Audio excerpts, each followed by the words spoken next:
across the UK, on DAB+, on YouTube, on your mobile, and on your side. This is Talk.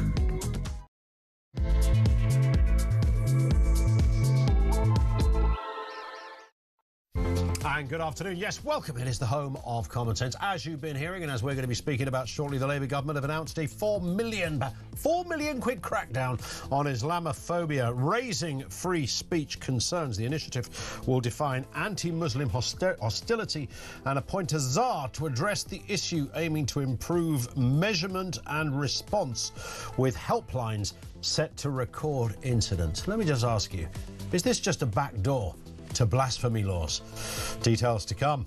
Also this afternoon, Defence Secretary John Healey has announced yesterday that Britain is escalating its response to the Iran crisis by deploying Type 45 destroyer HMS Dragon to Cyprus in the next couple of days. This thing's going to be over by the time that thing gets there, believe me. But Donald Trump saying the war is pretty much won. Will the Dragon not even get there by the time it could be needed? We'll have more on that story. And also, MPs rejecting that Australian-style social media ban for under-16s, while the Lords backed the ban. MPs voted 307 to 173 against the proposal. We'll have more on that rather confusing story. And if you're a parent, that really, I promise you, that's of a lot of interest to parents out there, particularly those that have got young kids and teenage kids and the like. We'll bring you everything you need to know, of course. Any breaking news this afternoon, we will have some on digital ID, I can promise you that. All of that on the way. 0344 499 1000. You can voice note us there as well as call us. And, of course, you can message 87222. What do they even mean by Islam? When you hear the phrase Islamophobia, the government initiative that's going to make the world a better place. Have a listen. So today we are adopting a non-statutory definition of anti-Muslim hostility. This gives a clear explanation of unacceptable prejudice, discrimination and hatred targeting Muslims, so we can take action to stop it. I mean, that's just racism, right? I mean, that's just got those rules already in place. That's Steve Reed. He is the Communities Secretary, among other things. What do they mean by this? I'm going to give you a few examples as to why I think this is chronically disturbing. We have to go back, of course, and we could go to many. There's lots of go-to examples here.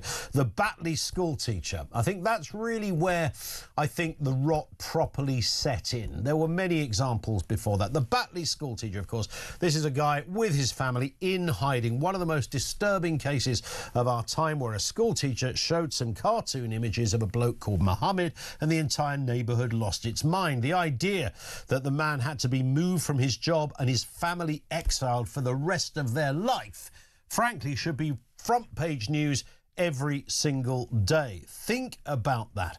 Because of medieval prejudice, the braying crowd who wanted his blood decreed this person has to leave life as he knew it. They called for his firing. They called for him to be jailed. Some called for him to be killed. This is in the UK. Hundreds of parents gathered outside the school that day to show their distaste for what happened. And this is where the police, of course, should have just got on a megaphone and shouted loudly, "Sod off home. We don't do things like this in this country. We don't have laws against somebody lampooning a religion, and we certainly don't call for their life as they knew it to be ended. You've got 10 seconds to go home, otherwise you're all in clink." But nobody did that. Nobody said anything at all. That was one example. And then, of course, just 3 years ago, the Wakefield story. 4 pupils suspended from the West Yorkshire Secondary School after a copy of the Quran was damaged by students. I'm not kidding you. One page was slightly scratched. One page, not even on the text, as if that meant. One page was slightly scratched. The head teacher, a man called Mr. Griffiths, said in a statement, "We would like to," again, not making this up, "we would like to reassure all of our community that the Holy Book remains intact. However, we've made it very clear that the actions of these children did not treat the Quran with the respect it should have. So those involved," here it comes, "have been suspended." and we'll be working with them to ensure they understand that their actions were unacceptable. They scuffed a book. Mr. Griffiths needs to be given a long detention. But it got so much worse than that, because there was one kid in particular that they pulled out for some ridicule. The local community convened. It looked like a Sharia court. This is one of the most disturbing things I think I've seen. So they got this panel. I don't know if it was at the local mosque or community centre. They convened. You had the imam sitting in the middle, flanked by a senior police officer, a counsellor, the poor boy's mother, and they made their pronouncement on how outrageous and unacceptable this was. Have a listen to the imam speaking on that day. Any Muslim in Wakefield, Halifax, where I'm from, Bradford, Dewsbury, United Kingdom or outside the United Kingdom will never tolerate the disrespect of the Holy Quran. Never. Why? Because we will sacrifice our lives for it. We will give anything in the honor of Allah. We don't let this go. We don't just say, it doesn't matter, it's nothing. No, the reason why we've arranged all this, the reason why I traveled early hours in the morning this morning to attend this meeting is because the Quran is more important to it than our lives. Mate, you're in Wakefield. Wake up, sunshine. This man is mad. He is mad. He's a lunatic. I wouldn't allow him out in public. We're not going to let this go. Where do you think you are, fella? On top of all of that, of course, we've had anti-Israel marches. We've got residents of East London claiming to be a Muslim area, elders in Birmingham claiming that their neighbourhood is theirs because some Jewish football fans might come to the area. We've got mad preachers with warped medieval ideas on gay rights and women's rights and more, counsellors who barely speak English. There's a subculture of both Islamists and Islamist sympathisers, or merely just very hardline conservative Muslims who deserve a bit of criticism that you can throw at them. It should almost be taught in schools to mock religious fanatics. These people are not part of my culture or your culture. They don't enrich the country. They have no affinity with this country. And by the way, for the record, it should be said that there's always some clown sitting there with Ofcom on speed dial. We all know this doesn't define the average Muslim, but it does define a sizable and very visual subculture that's been emboldened by a lack of action or lack of condemnation from political, law enforcement, teachers, authorities, you name it. Oh, by the way, on top of that, every terror attack we've had in recent times has been carried out in the name of Islamism. And I'm not allowed to criticise it? Really? That fella talking, the imam we heard from? All of those other examples? I'm not allowed to say there's something really wrong here? This is very bad? 0344 499 1000. Islamophobia, is this a backdoor to blasphemy laws? What is your wider interpretation of what the Secretary of State announced, Steve Reed? Let's get a word on this. Oscar Redrop, former number 10 advisor, is back with us. Oscar, good afternoon to you. Good afternoon, Ian. Always good to have you with us. I mean, let's start with this. It's a £4 million. I never know, I should say, why it costs money to have an initiative. Yeah, it's absolutely painful stuff. And £4 million probably doesn't seem like a lot in terms of government spending in the grand scheme of things. But when you think about it in the context of what we're discussing today, ultimately, Brits, taxpayers, are paying for a scheme that is going to curtail and constrain and restrict their freedom of speech to criticise elements of extremism in this country. And that is very, very, very, very dark. Everything should be driven in an ideal world, and I get we don't live in an ideal world, everything should be driven to integration, British, integration. And this makes that harder because the vast majority of criticism that religious extremism faces in this country is because it is stood absolutely against integration. And that task is now harder. You have to acknowledge as well and question, and many of your listeners and viewers, I think, will be thinking the same. This is a political point that the Labour Party are making now to the left of their party, to the backbenches, to many constituencies that very high-profile Labour MPs are concerned about losing their seats. Correct. Because, as we've seen, and I don't like. I have to admit, just quickly qualify it. I didn't like the reaction to the by-election in terms of Reform slightly looking like sour losers. But ultimately, what is true is that things like Gaza have increased in many of the constituencies, the Labour MPs, the importance of that Muslim vote.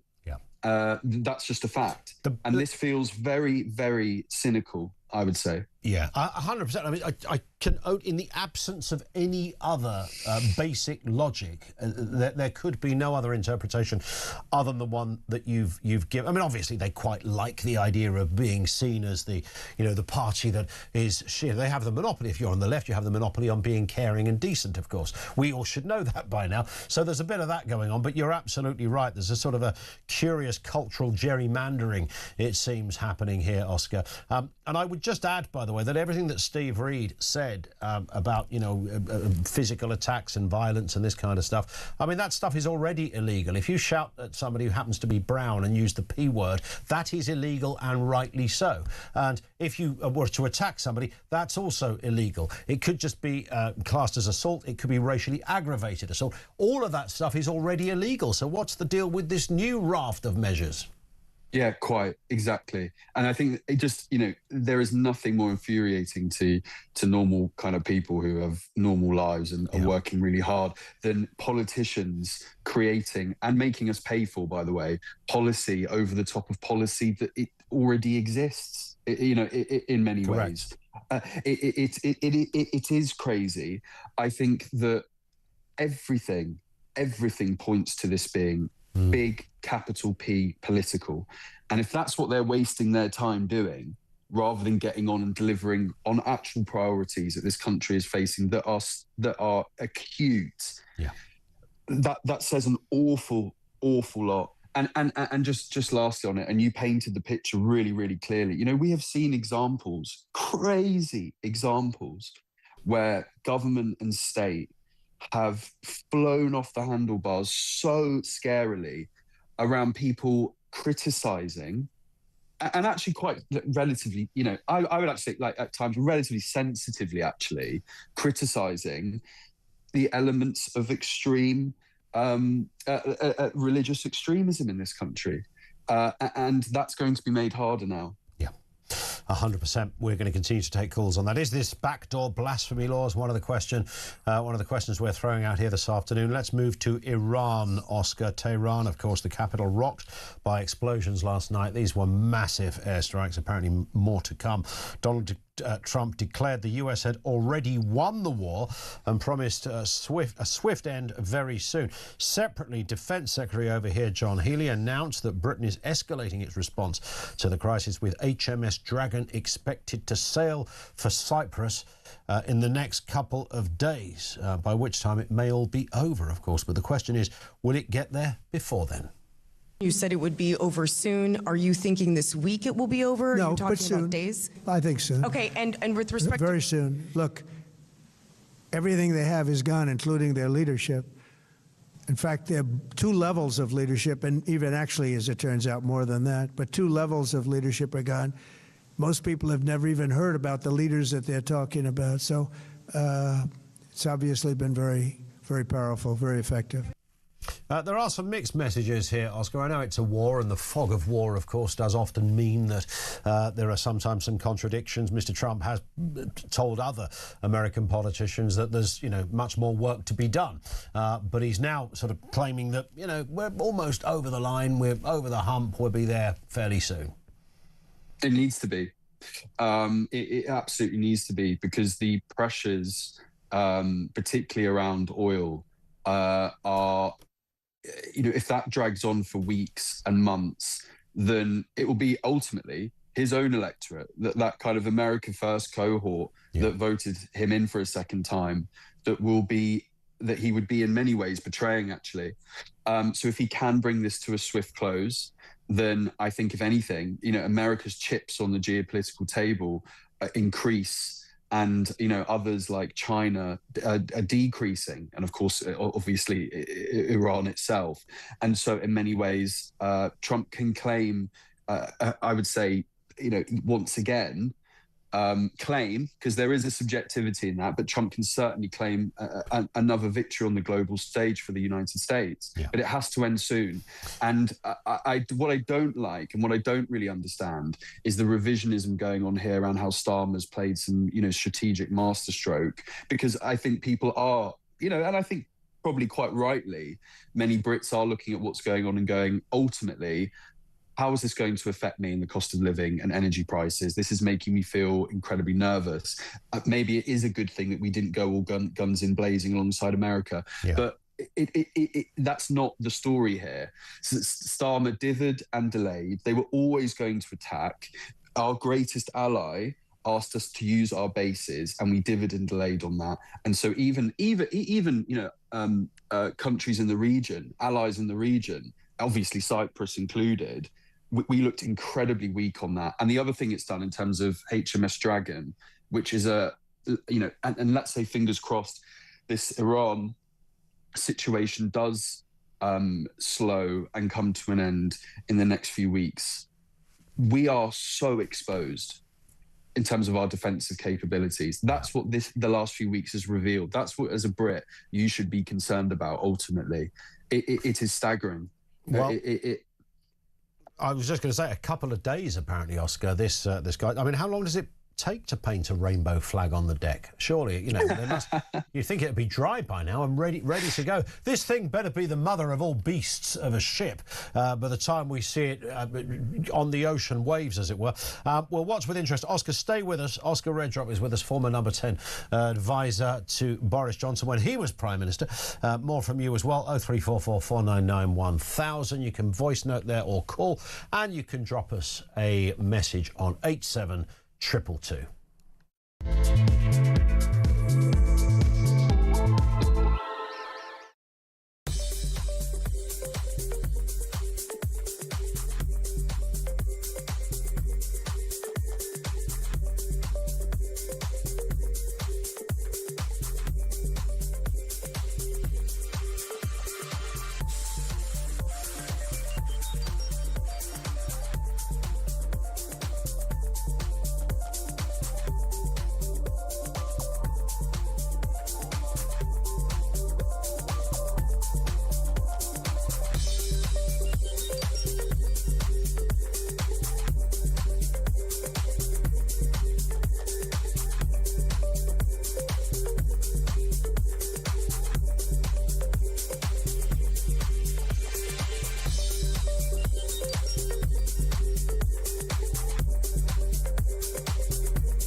Brand new for 2026. It's going to be the only way to start your day. It's the home of common sense. It's where the nation can come to speak about the day's news. It's the Jeremy Kyle Breakfast Show. You know who you are. You get up, you graft, you work hard. I'm here for you. We want to hear your side. Promise you one thing. It is where the nation can and will come to talk. The Jeremy Kyle Breakfast Show, weekdays from 6 a.m.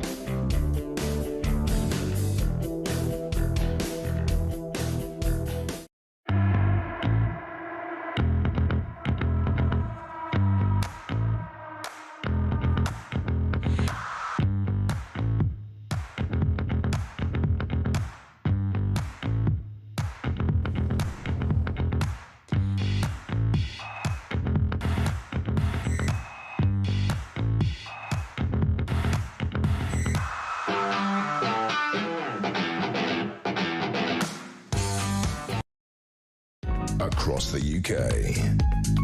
On DAB+, on YouTube, on your mobile, and on your side. This is Talk. We'll go to your comments shortly. Lots coming in. Message 87222. Oscar Reddrop is with us, former number 10 advisor. Let's move to this one, Oscar. This is the government-backed review that has found that despite an increase in ethnic minority leaders in the UK's largest companies last year, firms are still being pushed to meet diversity targets by next year. Let's have a listen to a Commons debate on DEI. Earlier this year, the Education Secretary said that white working class boys had been betrayed. Yet this summer, MI5, MI6 and GCHQ ran an internship scheme which was open only to people from ethnic minority backgrounds. I'm afraid, Mr Speaker, the House of Commons runs a similar scheme in partnership with the Windsor Fellowship.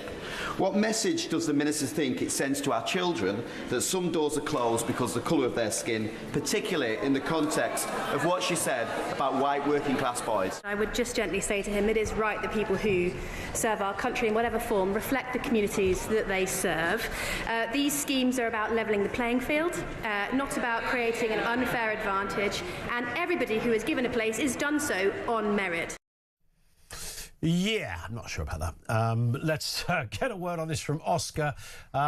She's a new minister to me, but I could kind of, and it sounds terrible to say, you can look at certain Labour ministers and sort of know what they're going to say, and that she didn't let us down in that respect. What do you make of it, Oscar? No, this is the real Labour Party coming out to play here. It really, really is, and we're seeing it across the board. And again, this is mainly due to the threat that they are now sensing amongst, obviously, the backbench MPs to the left of the party that have been driving Keir Starmer, who is in office and not in power, and of course the surge in Green Party support. On the issue itself, it is utterly depressing. It is utterly depressing, and it is linked to things like Iran. I mean, and that's literally an MI5 scheme that was referenced in the Commons there. Yeah. We are not a serious country, and to be a bit more kind of philosophical about it, I'm not that old, but I remember when I was at school, I was always, and I think as a country, this is basically where it was at. We were told to not notice colour. To ignore it, just judge people on who they are, the content of their character. Whereas now it feels like it is, no, you must acknowledge it. We must acknowledge each other's differences, and we must really examine them and be conscious of them at all times. And I find that really depressing. And I don't know if it's just nostalgia kind of, or whatever it is, but that's a world that feels a lot fairer and much, even on Labour kind of lefty lovey-dovey terms, that feels more lovey-dovey to me. Sure. Even and when it absolutely that frame of mind of skin color and background gets so swept up in our institutions, and merit inevitably does fall off the agenda. That's when people look around their country and go, why are we not operating at our best? Yeah. And actually the MP there, Jack Rankin, the Conservative MP, he was right to mention white working class boys. And I know you could again say, well, how can you argue for white working class boys and against things like DEI? But they have been a victim of DEI, actually. Massively. And just quickly, again, maybe DEI is a really wonderful, lovely dovey thing to have if the economy and our defence sectors and the country was in a really brilliant place. It's a really nice to have. But this country is in the mud, and businesses should not be given targets. Businesses should be allowed to crack on and hire the best people as they see them, because we all need to be, it's all hands on deck as a country right now. We don't have time for this. Yeah. We really don't have time for this. But, to people like Olivia Bradley, who was the minister we heard talking with Jack Rankin there, this is the kind of nonsense that gets them out of bed in the morning, isn't it? They say, we came for the battle. Yeah, well, you don't have to have a battle, mate.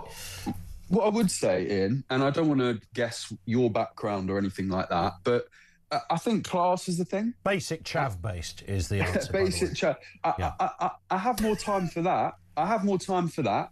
I think there are industries and sectors where working class people are have a battle on their hands. Yeah. I think it's more class-based rather than than anything else, and I think there's more conversations to be had on that. I think it's good to have working class people operating, if they're good enough. Obviously, it's good to have working class people operating at the top echelons of the country. And I think we just want that kind of best line I ever heard, by the way, was a fella at the BBC who was claiming he was working class, who actually used the line, "Just because my grandfather is an earl doesn't mean I'm not working class." Yeah, you're not. That's a bit of a stretch, isn't it? That was a real stretch. Let's just move to this one, because this is another interesting story. It's dominating a lot of headlines. MPs rejecting a ban on social media for under 16s. Let's have a listen to Keir Starmer speaking on the issue. We've already announced that we're going to do a consultation on banning social media for under 16s, and that will start very soon. But I'm really clear, the status quo, things as they are now, is not good enough. Nobody can make the argument that things can be left as they are. They can't, they're not protective of children, and we intend to act. It's not going to ban the status quo, and other bans as well, apparently. Oliver, Oscar, apologies. Listen, this is... I don't know where I was going with that. It's not a new debate, of course. Australia have done this, and that they are claiming, there's mixed results around it. I get the idea. I don't know whether it's fully... I hate the idea that governments legislate on bans. I'm not instinctively comfortable with that, but I simultaneously recognise the nightmare facing parents in terms of what their kids are looking at. Yeah, I empathise with that as well, and that's why this is a really interesting issue. Again, I know Kemi from the Conservative Party is very much up for a ban. I'm uncomfortable with it. I think you almost infantilise parents as well. Again, having empathy, it is a tough task, but parents, that should be left to parents ultimately.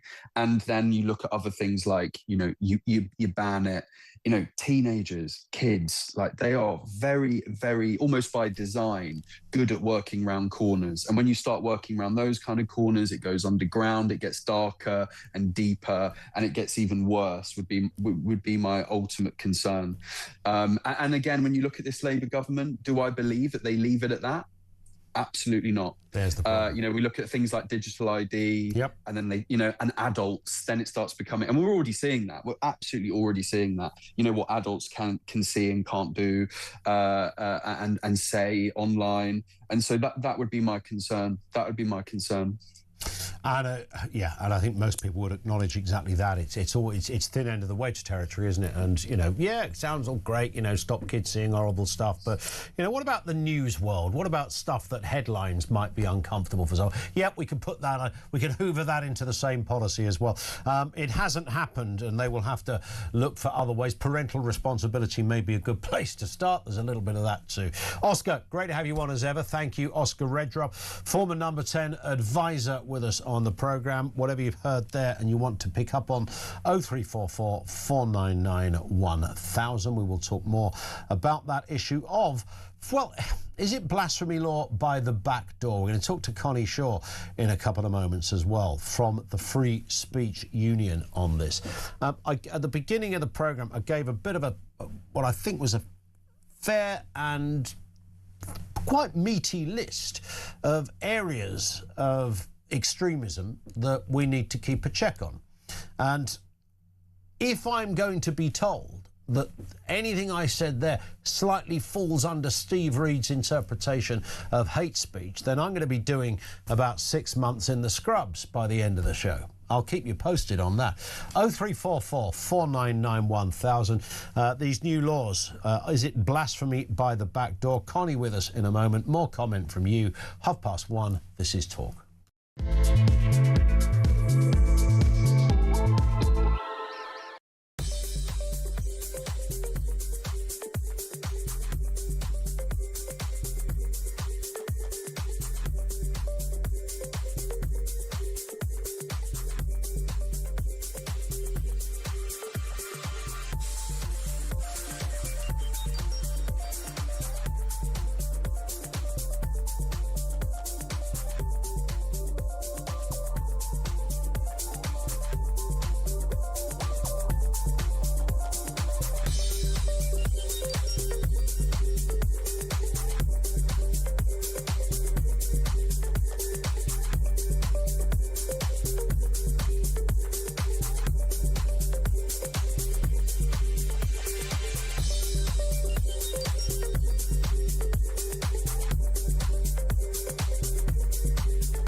across the UK, on DAB+, on YouTube, on your mobile, and on your side. This is Talk. It is Talk. It's just gone 1:30 or thereabouts. Let's move then to this story. Labour government announcing it's a £4 million. I don't quite know what it costs £4 million to have an initiative, but apparently it does. Labour government, £4 million crackdown on Islamophobia. It raises huge free speech concerns. Naturally, the initiative will define anti-Muslim hostility and it will appoint a czar to address the issue. You love a czar, don't you? Why do we even use that word? What do you do? I'm a czar. Are you really? Oh, how interesting. This is aimed, of course, to improve measurement and response with helplines set to record incidents. You can only imagine how that's going to end. Let's have a listen then to the Housing and Community Secretary. This is under his watch. Steve Reed explaining what these initiatives mean. So today we are adopting a non-statutory definition of anti-Muslim hostility. This gives a clear explanation of unacceptable prejudice, discrimination and hatred targeting Muslims so we can take action to stop it.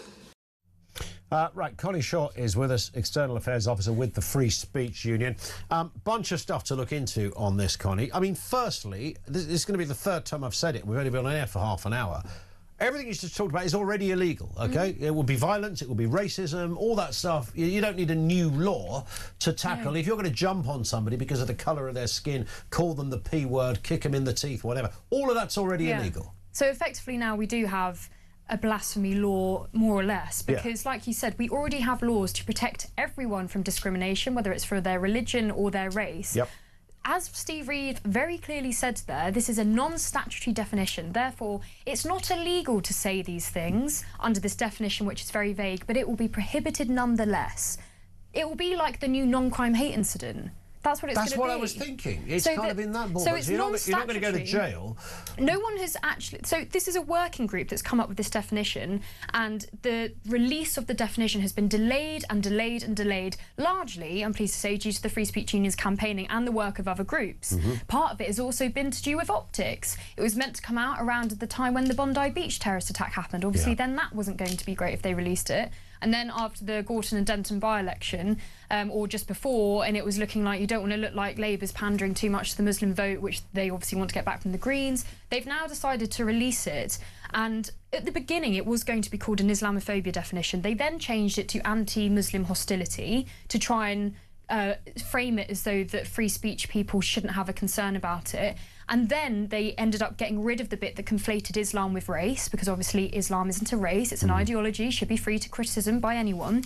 And now they still have this bit which is so vague that speaks about prejudicial stereotyping about Muslims and Muslimness. Now, that is still going to make it very difficult to talk about, for example, grooming gangs, Islamist terrorism, everything that we know that is far more likely to happen within Muslim communities, such as FGM or forced marriage or honour-based violence against girls. The girls in these communities will be some of the most affected and forgotten victims of this Islamophobia definition, which they have now branded as anti-Muslim hostility. So it's still just as bad, well, perhaps not quite as bad, but it's still very bad. And they'll argue, some people say, but we have an anti-Semitism definition. Firstly, the definition for anti-Semitism wasn't created by a hand-picked group, by the government internally. It was created by the International Holocaust Remembrance Association, and places adopted it.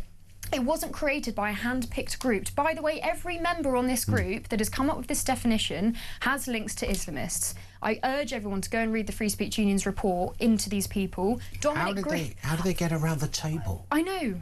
So nobody look at the CV and I know. All of the people on the group agree that we need an Islamophobia definition, despite the fact that there are people like Fayez Maghul and Pragna Patel who've previously said that we don't need one of these because it's going to make it very difficult to talk about these things. And these are people who campaign against racism or hostility and all of these things against Muslims, but they don't want to have the definition. But they didn't pick those people to be on the working group. So what am I allowed to get mad about then? Because well, at the that's the thing, we beginning, don't know. I mean, at the beginning of the show, I listed, and I sat in my kitchen this morning with a nice mug of coffee, getting more and more annoyed by the second, just as I was writing this stuff, thinking, I've got so much material here, I don't know, how to edit this down into a few examples.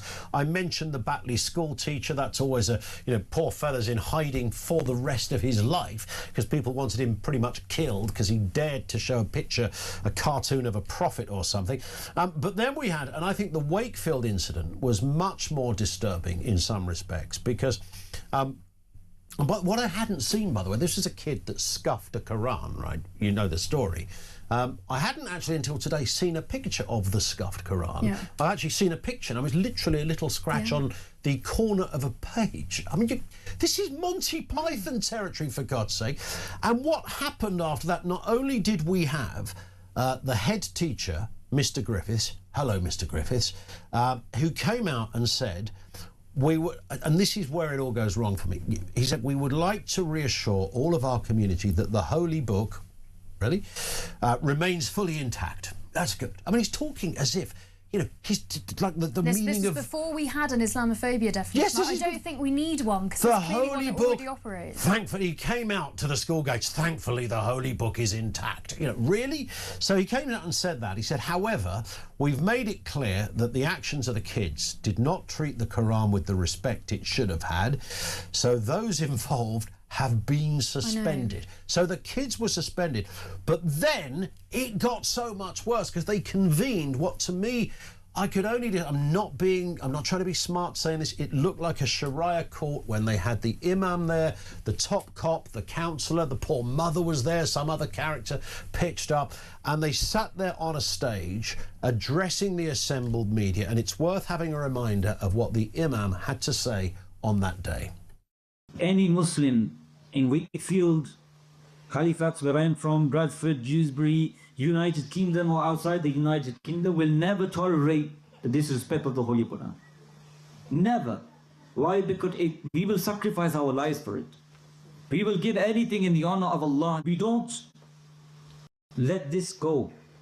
We don't just say, it doesn't matter, it's nothing. No, the reason why we've arranged all this, the reason why I traveled early hours in the morning this morning to attend this meeting is because the Quran is more important to it than our lives. Right, that man is a lunatic. Let's get that out of the way straight away. Right, are we both now breaking? Are we going to be in cuffs by the end of the hour, Connie? Because we've now got a negative view of this particular person. I think, by the way, the local mosque, and I'm not going to put his name on the tin of this, but somebody with very similar looks also made there was a video we uncovered a while back talking about the outrageousness of homosexuality. And I'm thinking, right, okay, and this is the fellow we're meant to be listening to? I mean, a chief police officer sitting next to him, a counsellor? A man who clearly the police see as authority. He is saying in explicit terms that he would happily sacrifice his own life for a book. Yes. And this is what is so awful about the way that the West views Islamism. We're not able to understand the fact that there are people in the world, in our own country in fact, that would happily lose their own life for a book. And that's why we don't understand things that are happening in Iran. The Prime Minister thinks that you can negotiate with a regime like Iran, not understanding that these are people who will happily sacrifice their own kids for an ideology. I mean, I'm not saying that's what this chap believes, but he's saying it quite clearly. Yes, I mean, he said we're not going to let it go. It's like, mate, you're talking about a kid that scuffed a book that means nothing to that kid, nothing to most people in this country. And even if you are a follower of that faith, I respect anyone who has their own belief system. I have an envy of people who believe they can sort of see and experience this God character around their lives. Amazing, go nuts with your religion, whoever you are. But the idea that for him it crosses some kind of line, similarly with the Batley school, he would die for it. The Batley school teacher should be dead because he did the cartoon prophet thing. And I haven't even got into the anti-Israel marches, some of the mad imams, mad preachers that are out there, medieval views on gay rights, women's rights, counsellors that can barely speak English. Yeah. I mean, there is a subculture here that is growing, and I'm going to say this again, I have to say this, Connie, for the record, and I always make the point that there are some people out there who have Ofcom on speed dial. Obviously, we're not talking about every Muslim here. We're talking about fanatics, extremists, Islamists and the like. It's the second biggest religion in the country, so that's the one we would talk about, and this is very much what the Islamophobia rule is there to debate. Why would we not be talking about these examples? I should just say about the anti-Semitism definition, because I didn't finish what I was saying about that. We have had an anti-Semitism definition for a very long time. How has that helped Jews? We saw 2 Jews murdered in Manchester just before Christmas. We saw a huge terrorist attack foiled. Jews have to have security outside of their synagogues and schools. Everywhere they go, they're having to take... They were told by the police. Gideon Falter was told that he was too openly Jewish to walk past a pro-Palestinian march. There's been an anti-Semitism definition for years. He was quite Jewish. And he was told that he couldn't walk past the march. So yes, what do he was people literally think? by a police officer. So what do people think that a definition is going to help Muslims for? Anyway, even Jonathan Hall KC, who is the guy who runs the anti-terrorism legislation advice, has said that this is going to stop people from being able to talk about important things like terrorism. And finally, Ian, I must tell you, so the chair of the working group that's coming up with this definition is a man called Dominic Grieve. Now, we remember Big Dom. Dominic Grieve wrote the foreword to the Islamophobia definition in 2018, which said that Islamophobia was rooted in racism. He supported that definition. He claims that he didn't, but he put it in black and white. He did. Now, in 2009, he said this: "The reluctance to challenge negative cultural imports into our country by some immigrants, including discriminatory practices against women and corrupt political and electoral practices, is one of the most troubling consequences of a culture that wishes to avoid offence and accusations of racism." He said that in 2009, and now he is the chair of the group that has come up with a definition which will do exactly that. Stop people from talking about things in case they're accused of racism or Islamophobia. So what has happened to Dominic Grieve? What happened to Big Dom? That's a whole other... We can open the phone lines on that. Well, someone might have an answer for us. Interestingly, of course, he's been a bit of an agitator of the last Conservative government. He was very, very angry about Brexit and stuff like that. But on this, I mean, he's a very experienced lawyer himself, so you might think some consistency wouldn't be too much to ask. But it's known that he's been taking advice from the Muslim Council of Britain, which, of course, every government in recent years has had a non-cooperation policy with because of their links to extremists, and MEND as well, another Muslim group that has links to extremists. These are the people that Dominic Grieve has been taking advice from, despite previously having made... I mean, there are other comments he made as well about Pakistani community being politically corrupt. He said things that would most certainly fall foul of this definition. Which he now is... he's authored and he's part If there of. are any journalists going to speak to the government about this today, ask them, would Dominic Grieve's previous comments now fall foul of the definition that he has now come up with? Where is Dominic Grieve now? I don't mean like at 1:45. I mean, I know that he's no longer an MP, of course. He was he was Attorney General, of course, for a while, under the Tories. So he's had senior positions. He's a very, amiable man when you meet him and stuff like that. But, I mean, that's a whopper of a contradiction and a reverse ferret of your views, right? He told the FSU that his views haven't actually changed. Well, they clearly have. Yeah. I mean, demonstrably so. Oh, I've just been told he's the Vice President of the European Movement UK. What does Me that mean? neither. Listen, Connie, great to see you. Say hello to everybody at the Free Speech Union. I know you guys are doing amazing work, working really hard and really putting some wrongs right, which is all we can ask for in this kind of confused world. Connie Shaw with us, External Affairs Officer with the Free Speech Union. Over to you on this one, 0344 499 1000. Does this new set of rules or tacit regulations, whatever you want to call it, is this a backdoor to blasphemy laws? And the wider point of what you see is behind this. I think we can all reasonably say here, I think it's probably now a statement of fact, this is the Labour government playing to a certain gallery because they're scared witless about votes come the next election. Comments from you on the way. This is Talk.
brand new for 2026. It's going to be the only way to start your day. It's the home of common sense. It's where the nation can come to speak about the day's news. It's the Jeremy Kyle Breakfast Show. You know who you are. You get up, you graft, you work hard. I'm here for you. We want to hear your side. Promise you one thing. It is where the nation can and will come to talk. The Jeremy Kyle Breakfast Show, weekdays from 6 a.m.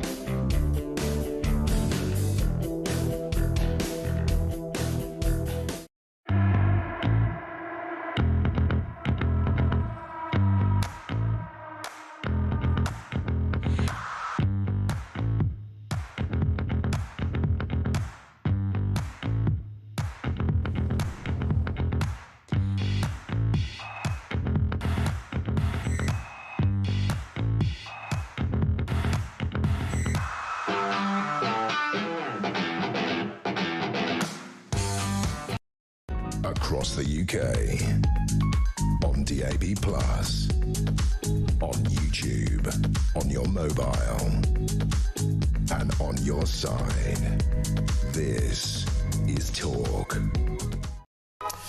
Richard in Gloucester says treating Muslims differently from the rest of the British population will only cause division and hostility towards them. And I think that's true, because I don't imagine there's quite a lot of Muslims going, we don't really want this specific law. Because what this should be, you know, the criticism people make, I don't know anyone who is just likely to want to, well, I'm sure they're out there, to criticise, you know, a nice sort of lovely law-abiding Muslim family, live down your street, always decent, lovely kids, very polite, you know what I mean, just standard, good, ordinary family people. That's not what this is aimed at. They're not the points that anyone with a brain is making. But we have among us some extremists, and there's a subculture of those Islamists and extremists in the name of religion, whether they are sitting there trying to ban a football match, whether they're trying to ban a reporter turning up in East London, whether they're preaching hatred, whether they're spewing bile about women and gays and whoever else. There's a subset there, right? There is clearly a subset there. We heard that clip of the guy. Very angry because a kid happened to scuff a book. I mean, these people are mental, but in their worst form, dangerous. Yeah, we should be able to criticise that group every day of the week. Carl's in Liverpool. Carl, what have you got for us? Afternoon. Good afternoon, Ian. Hiya. This Islamophobia, this is just a backdoor into, you know, giving this blasphemy law. I think it's disgusting, to be honest, Ian, because this culture, these people, they don't need protecting. They're already protected. We're not allowed to say anything as it is anyway. We're not allowed to criticise because we're called Islamophobic.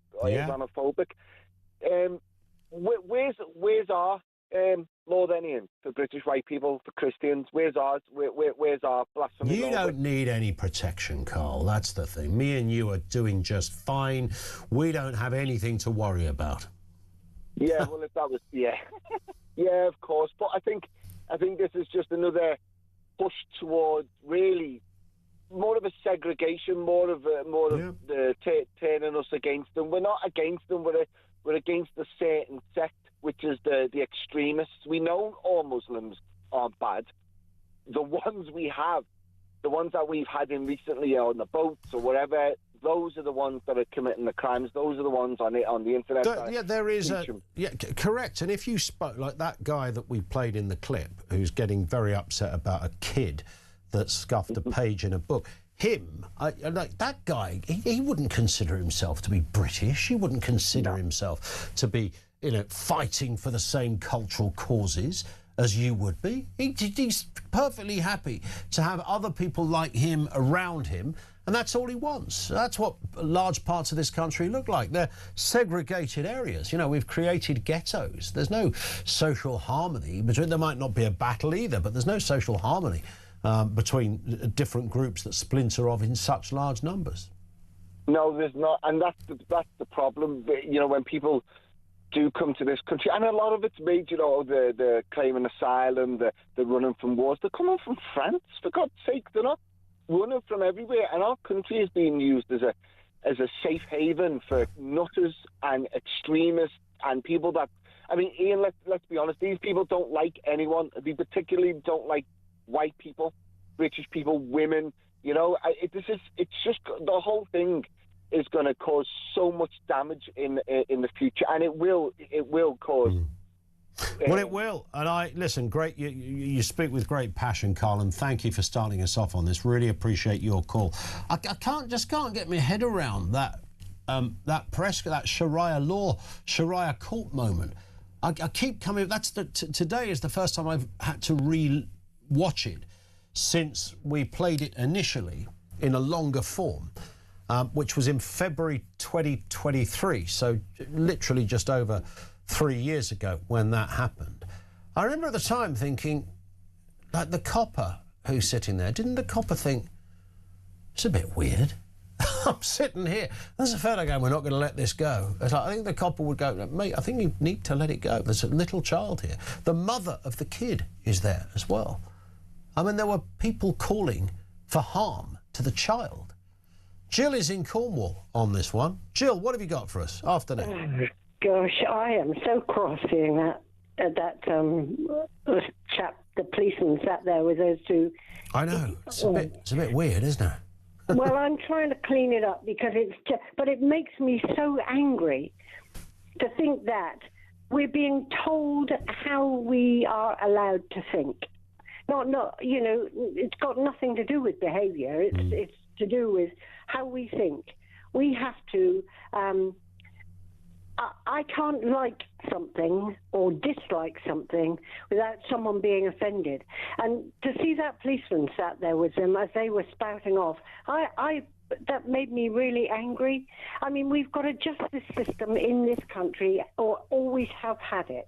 And now we've got these courts that are accepted by the police, by the government, by the politicians. I mean, what on earth what are they thinking of?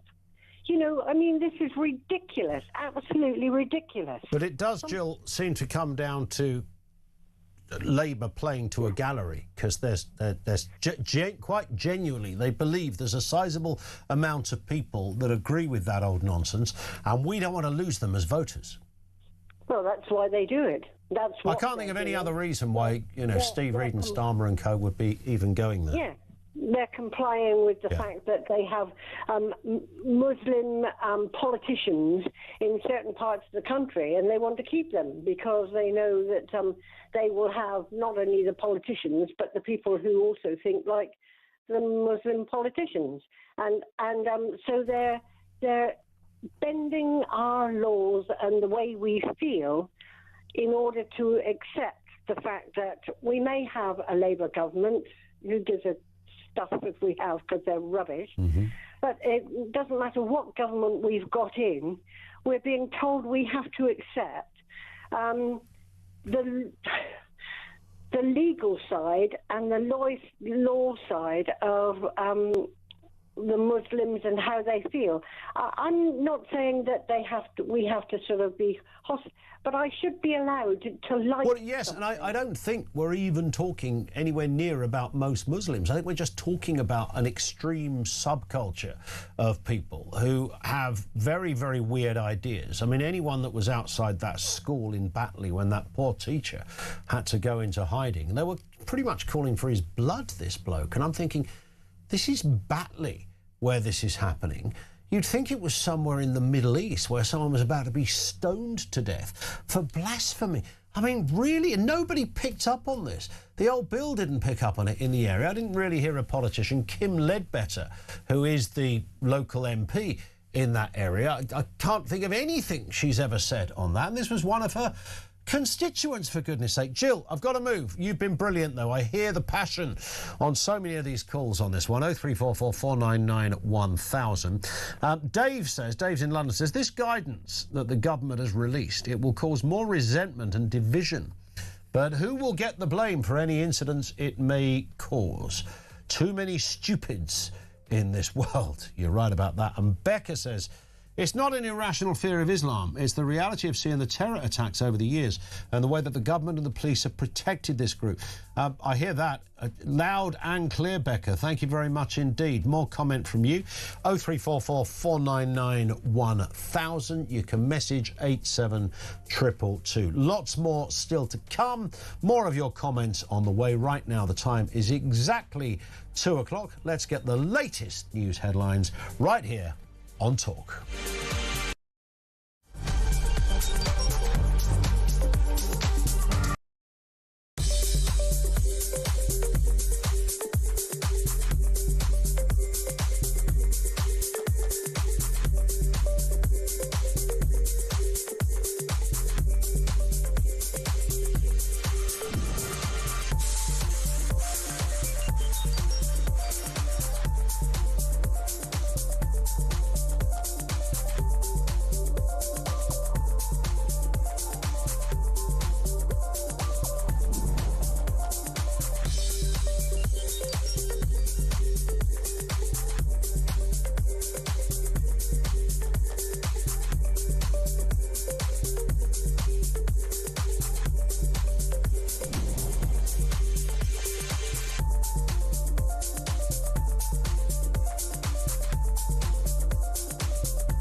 Across the UK, on DAB+, on YouTube, on your mobile, and on your side. This is Talk.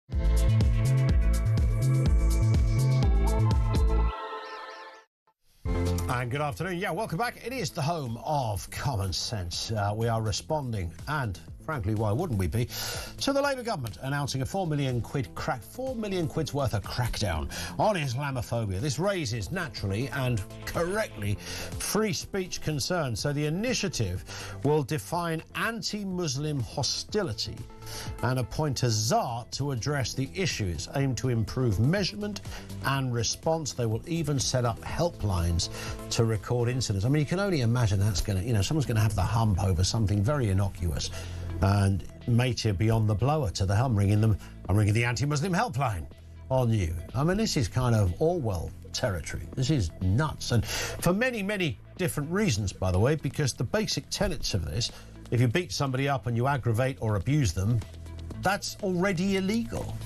The act of racism, the act of violence, both of those things are already illegal. But is this really backdoor to blasphemy laws? We'll continue to take your calls on that one. Also, the Defence Secretary John Healey announced yesterday that Britain is escalating its response to the Iran crisis by deploying the Type 45 destroyer HMS Dragon to Cyprus in the next couple of days. But with Donald Trump saying the US has already won the war, will the poor old Dragon turn up once the whole thing is finished? We'll have more on that, of course.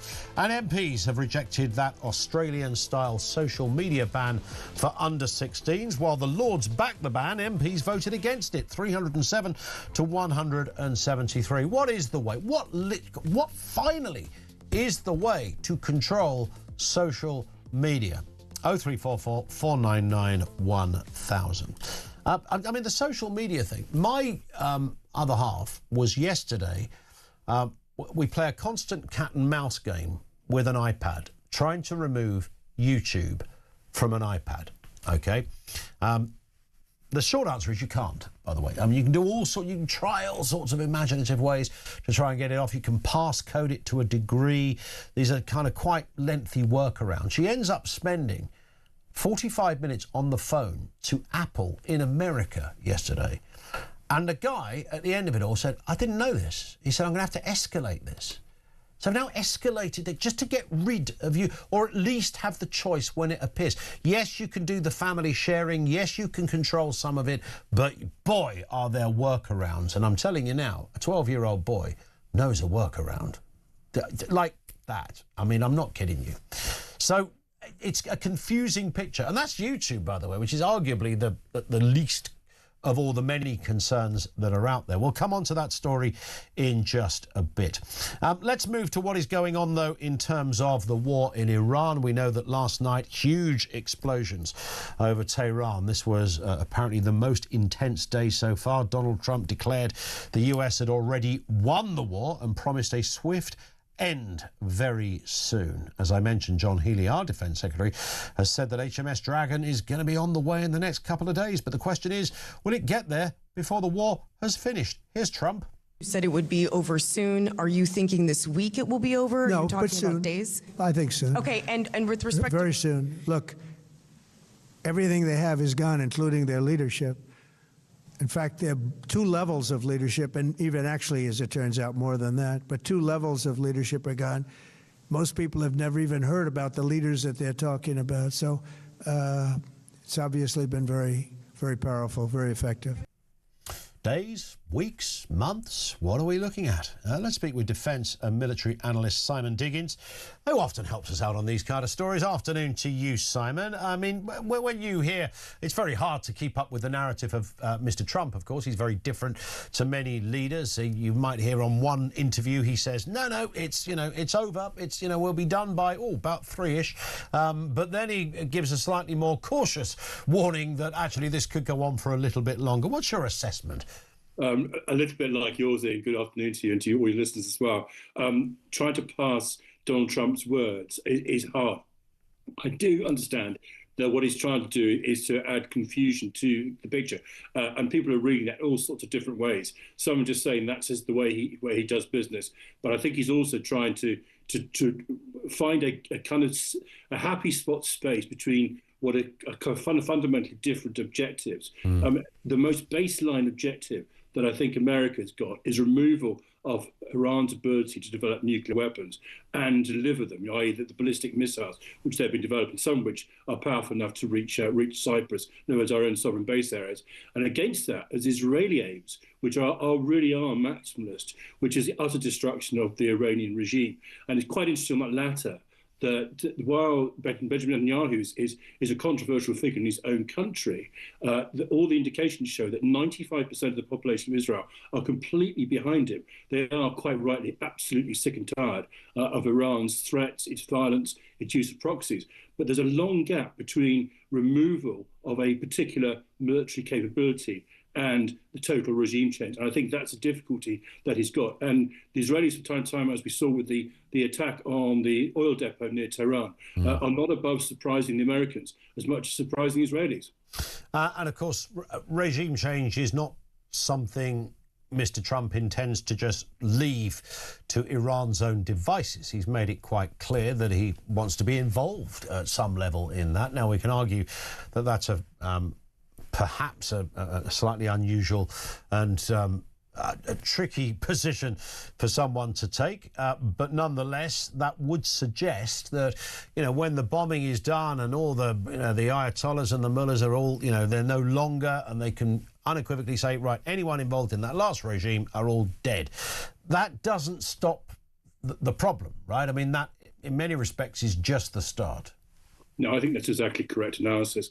I mean, one of the things we understand already is that the Iranians anticipated that one of the things the Americans and the Israelis would do in the event of attack is what's known as decapitation attacks. Indeed, they were highly successful on day one when they wiped out the previous Ayatollah. And so they have delegated a significant amount of responsibility down to local regional commanders, some of whom will be on Israel's target list and America's target list, some of whom will actually put themselves in hiding places at the moment, but have been given authority to carry on fighting. And that's the difficulty that the Americans and Israelis are now going to face. You can wipe out sort of centralized leadership. You can wipe out sort of the commanders who are obvious and at the top. And he talked in that interview you just showed of wiping out 1, 2, even 3 layers down. But local regional commanders may not be on that particular list, but if they've got delegated authority to continue the fighting. And let's not forget the way in which the IRGC is so very much integrated and part of Iran society. They have basically turned themselves into a security state like North Korea or Eritrea. So they're going to be very hard to get out because it's not just regime survival, it's not just ideological survival. For these commanders, it's their personal survival. It's personal, and it's not necessarily about the ideology because everybody hates them and they want rid of them. What is your, and it's very hard, it's, how long is a piece of string territory, I guess, Simon, but when you look at this picture, you know this world well from your own service to what you do now. Is there a way of kind of giving a best guess on how long America could be in this for? I think if they're realistic about this, they're actually realistic about reducing conditions, and they seem to be talking about conditions in which the Iranian people can I hardly say reasonably rise up against the IRGC, but the sense of they're not just all going to get massacred like happened in December and January. Then we're talking weeks yet before that happens, and I think that's the reality because in terms of targeting now, and if they're only really going to use air power to conduct the targeting, which seems to be the approach. The targets have now become what you might call retail targets. So before that, you're talking about central command and control systems, the warehouses, the storage, and everything like that. But the IRGC have now dispersed. They're out in their provinces. Commanders have got local authority. The only way normally you can winkle out people like that is by, dare I say it, boots on the ground or eyes on the ground at least. And that's a different level of risk, and it takes a different level of time in order to make it work. And so that's a cruel question. Are they realistic about that, or will they find some compromise position? And the words of Donald Trump don't help. I think clearly everybody wants us to finish soon, not necessarily for the best of reasons. People are talking about oil prices, they're talking about the economy. There'll be pressure from countries like China, who have got a significant portion of their oil exports coming through the Gulf, and that now under pressure. So the pressure will be building on President Trump, less so on Netanyahu. Netanyahu doesn't care. I mean, if Iran turns a complete chaos, as far as he's concerned, fill your boots. Yeah. That does it for me. But that doesn't quite work for President Trump. He's got to find a solution that works for a whole lot of different stakeholders. Some friendly, some less friendly, but they are. He's got to manage that, and that's going to be slightly more problematic. A word, if you would, Simon, on HMS Dragon. For those watching in vision, we've got a live shot now of HMS Dragon import. This reminds me of Chris Packham on Springwatch when they have a kind of webcam to see if a cuckoo's going to lay an egg. We're waiting to see if a ship is going to sail. There it is. There's actually a cam there all the time now. It hasn't moved at the moment. I'm sure there's a lot of very diligent, highly qualified sailors and personnel ready to go. Something's still holding it up. I think the welders are still in or something. Is it likely to arrive there when the war has already ended? I think even if it does arrive when the formal war is in, or if the majority of the fighting going on, I mean, the ability of both Iran and its proxies, remember, because you've got people like Hezbollah and Hamas sitting on the Mediterranean to fire missiles off will still be there. So I think there's a good argument for producing the HMS Dragon into the Eastern Mediterranean. The timeline is awful. The lack of anticipation is shameful. All those things are absolutely true. I think we all wish that the sailors and all those embarked on HMS Dragon the very best of British. But I mean, the reality is that we're going to be turning up to this party late. Whether it's too late or whether it's not worth sending it, I think is more arguable. I personally would send it. I mean, not least of which, share perhaps some of our, remove some of our national embarrassment that British sovereign base areas have been defended by the French, then that would be a good enough reason for me to send HMS Dragon into the Eastern Mediterranean. Indeed. Simon, great to have you on as ever. Thank you for your time. Simon Diggins, defence and military analyst with us on the programme. And there it is. It hasn't moved a bit. Maybe, has it moved some millimetres? Did I just see it move? Is it move? Is it going? Is it? Apparently it just moved 0.5 millimetre. That's a nautical press release. I can't even see anybody on it.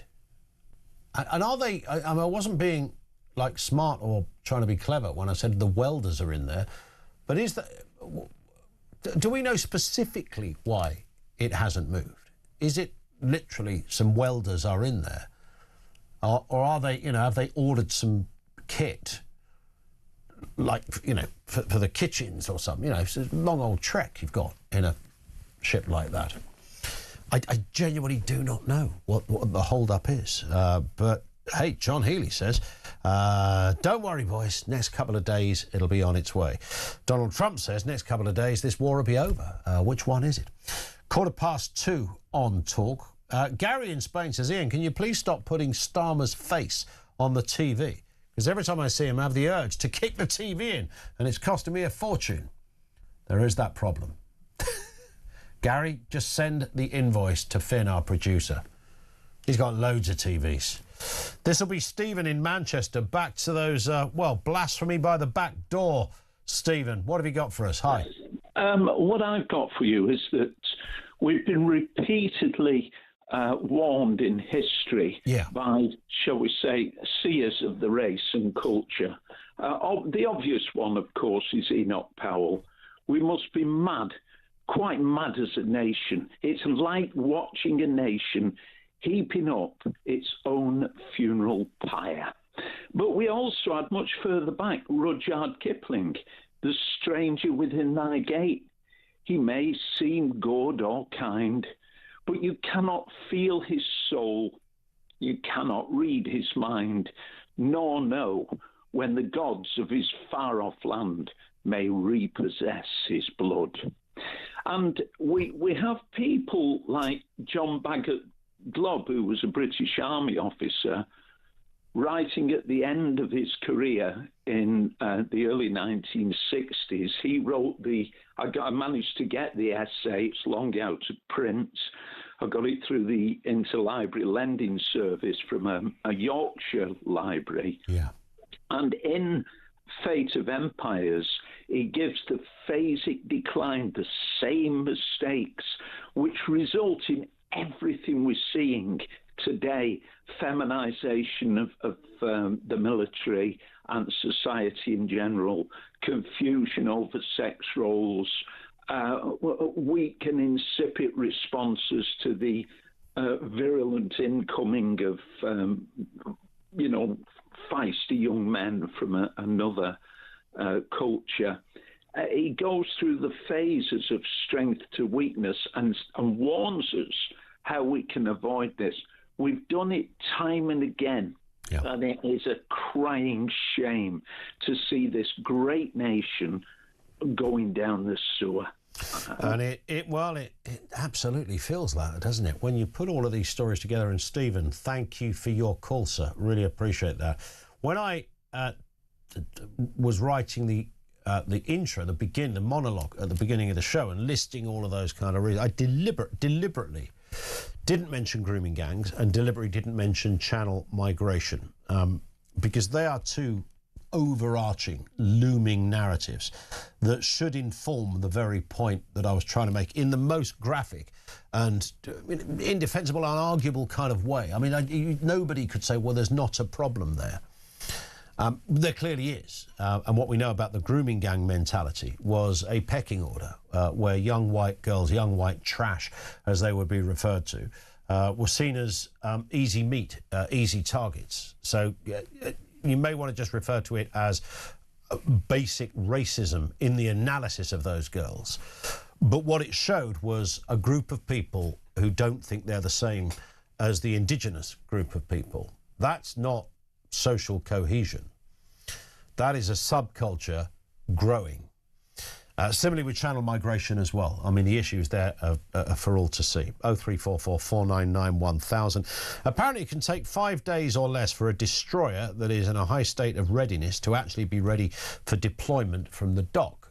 This is HMS Dragon. HMS Dragon was not in such a state. This time last week it was on dry dock undergoing scheduled repairs before deployment on a NATO mission. So it was penciled in to do something completely different. But now they're doing some bits and pieces to it. Somebody did say here, Andrew says, how much did the big red painted target on the side of it cost? I thought it was graffiti at first. That's the actual dragon. That's the actual. I'm sure they thought about target issues. You might bear in mind, don't they paint it grey? Aren't they grey for kind of not really camouflage as such, but you know, to be fairly not completely anonymous. But when you're out at sea, you know, a big old grey thing in the middle of a bluey grey sea isn't a big target. But you slap on a big red dragon on the corner. I mean, that might be the moment somebody goes, "Oh, there it is. How do you know it's got a big red dragon on the side?" Oh yeah. Let's hope not. Lines remain open on this and the other stories of the day. 0344 499 1000. This is Talk.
Brand new for 2026. It's going to be the only way to start your day. It's the home of common sense. It's where the nation can come to speak about the day's news. It's the Jeremy Kyle Breakfast Show. You know who you are. You get up, you graft, you work hard. I'm here for you. We want to hear your side. Promise you one thing. It is where the nation can and will come to talk. The Jeremy Kyle Breakfast Show, weekdays from 6 a.m.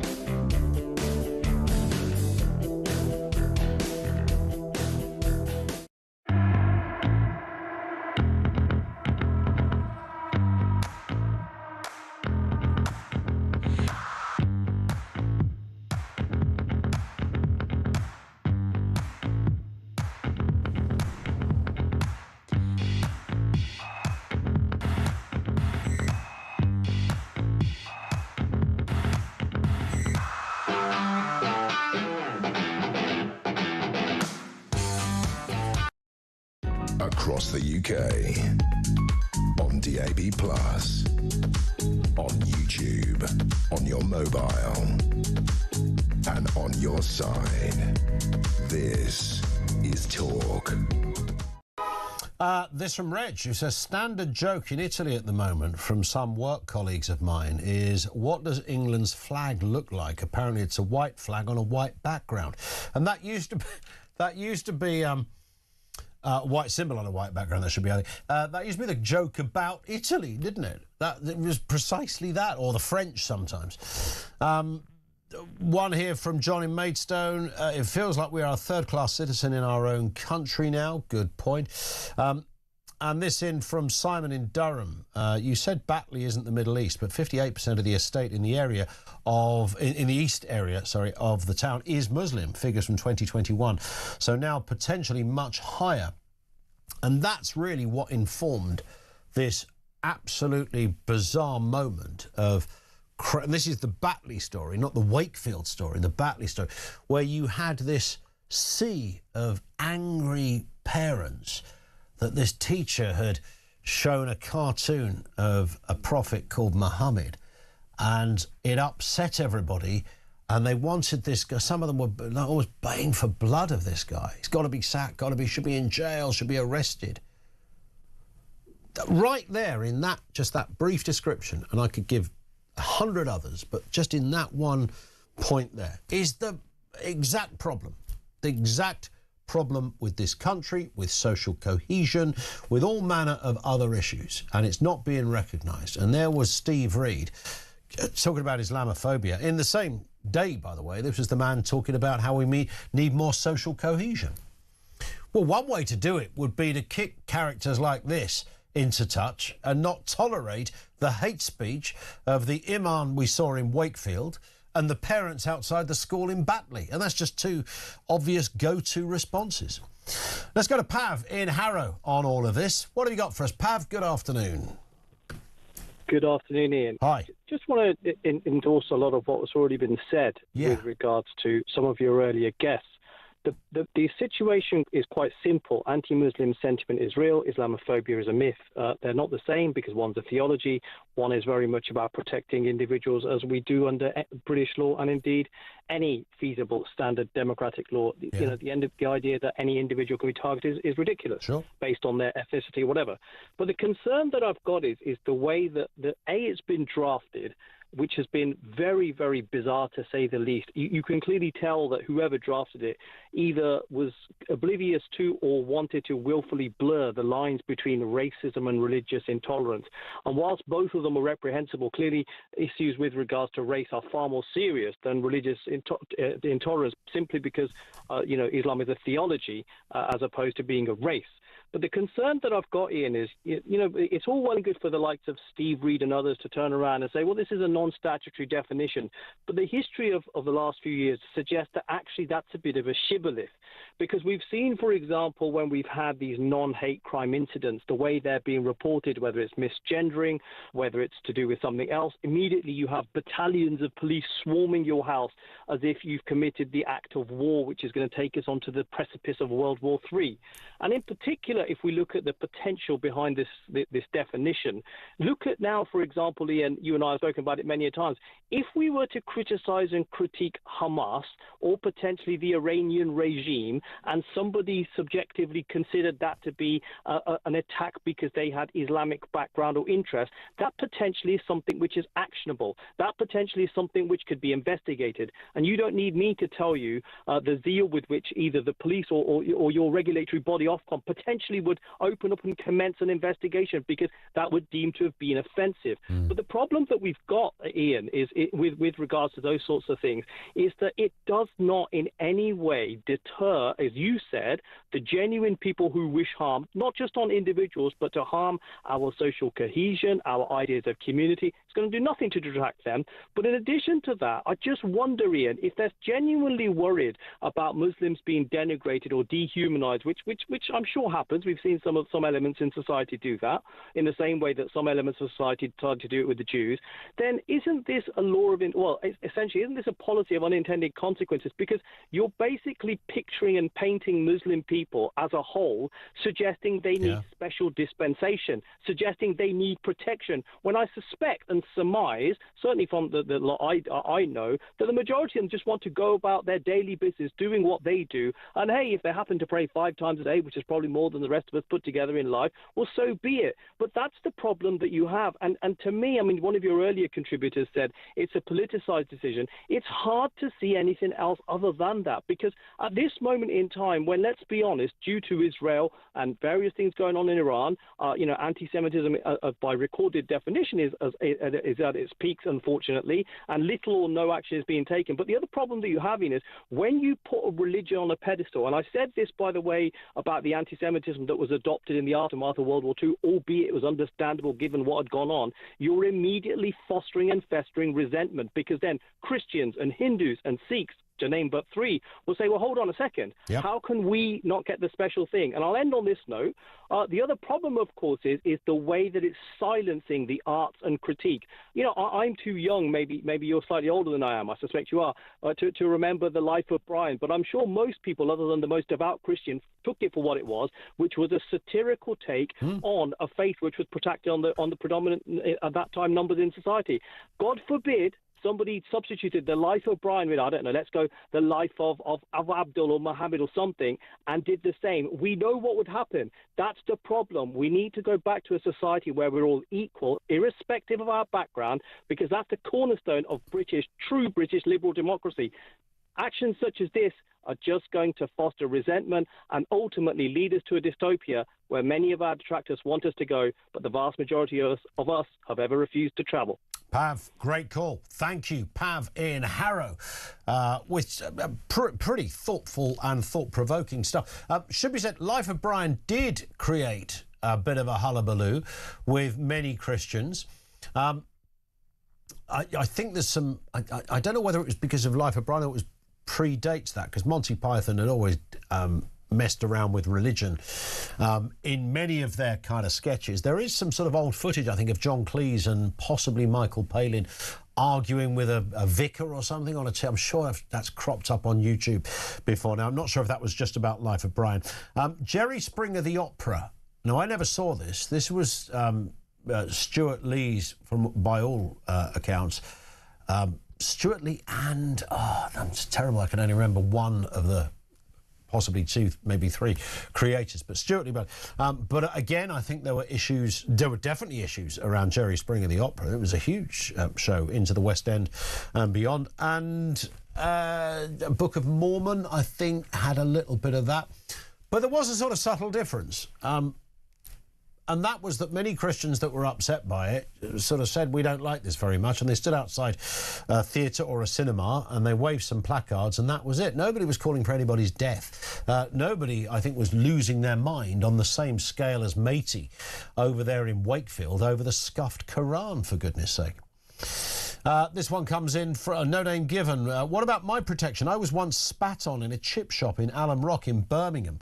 After I went into the area after 8 p.m, there was a sign saying no whites after 8 p.m. All these years later, it still makes me angry when I remember that night, as loads of my mates were from that ethnicity and we just got on. That's outrageous. Who put a sign up saying no whites? I mean, I'd like to think it wasn't the council. that would have been a story, wouldn't it? But hey, we live in really strange times. Maybe it wouldn't surprise me. 0344 499 1000. Loads more to come. Some great calls to come on this. Great comments too. 2:30 now. This is Talk.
Across the UK. On DAB+. On YouTube. On your mobile. And on your side. This is Talk. It is Talk, just gone 2:30. So let's look at diversity quotas. It's always an interesting one to get your teeth into. This latest figures show that UK firms are making progress on diversity quotas, but significant improvement is still needed. What does that even mean? Are we not over this kind of stuff yet? Do we not just talk about people getting hired on merit rather than this obsession with diversity quotas, which is a wholly anti-intellectual position, by the way, to hold? And by the way, it also depends on what you mean by diversity. There's quite a lot of different groups that get left out of that. Let's speak to Philip Kisley, Senior Fellow at the New Culture Forum. Always good to get your view on this, Philip. I mean, this is one of the... I really just want to throw my entire face at the wall when I read these kind of stories. I mean, diversity quotas, we're nearly getting there. I mean, where are they getting? What is the deal here? Surely, you know, we're all grown up by now. I thought this stuff was over. Yeah, it's probably, actually, you know, the destination is so that people like me and you, Ian, people who look exactly like me and you, are never in the workplace ever again. I think that's the destination of DIE. I mean, there are a few things here with these workplace initiatives that are just so detrimental. I mean, they go against the primary purpose of most companies and most organizations. Most companies are there to make money and do what they're supposed to do, i.e. what it says on the tin. Sure. Okay, that's the first thing. The second thing is they should run a happy ship. Okay, they want their employees to be happy. They want their employees to get along. They want their employees to turn up on a Monday morning and do their best. The minute these initiatives creep into these places, we know from research that morale plummets and the actual kind of primary purpose gets shunted to the side, because what people start doing is having away days of, and viewers will know this, especially if worked in the public sector. Away days of where do we put diversity and how important is diversity? I remember one away day when I was in the education sector. We spent a whole day thinking about where we put the word inclusion into an infographic. Wow. Yeah, but you will not. It's a very productive day, Philip. Don't this kind of stuff. I know. I'm obviously not on message here. But I mean, there was a point where, you know, we're talking about really discredited organizations like Stonewall here and their kind of diversity champions entering companies and institutions and wrecking what's going on. Now, if you go back 20 years or so, Ian, maybe a bit longer, 25 years, let's say to the end of the 90s, again, through research, we know that people were much happier because this stuff wasn't around. The people of color in this country were generally happy, and they didn't think there was lots of racism around if you look back at those old Gallup polls. Now, if you look at the polls, you'll see a very different story, because for the last 25 years, with DIE initiatives and identity politics and all of that kind of thing, they've been told that they are unhappy. They've been told that everybody is incredibly racist. They've been told that they deserve reparations. And of course, when you're getting this propaganda over and over again, then you tend to believe it, and that's where we are today. I think it's very detrimental. It's detrimental to the country. It's detrimental to morale, but most of all, it's detrimental to productivity. They found that black representation was disappointing, declined at board and senior management levels last year. Well, I mean, if you looked at, you know, you might find that the kind of white working class male representation declined. In fact, I doubt whether it was even begun in many of those areas. I mean, there's many reasons why boardrooms might look a bit white. And there's lots of other explanations beyond some kind of intrinsic racism in the country. Firstly, it's mostly a white country. Secondly, those that made their way to the top of the kind of pile could have started that journey in the 1980s, for goodness sake, and then they worked their way through, and then they became the CEO or the chief financial officer, whatever.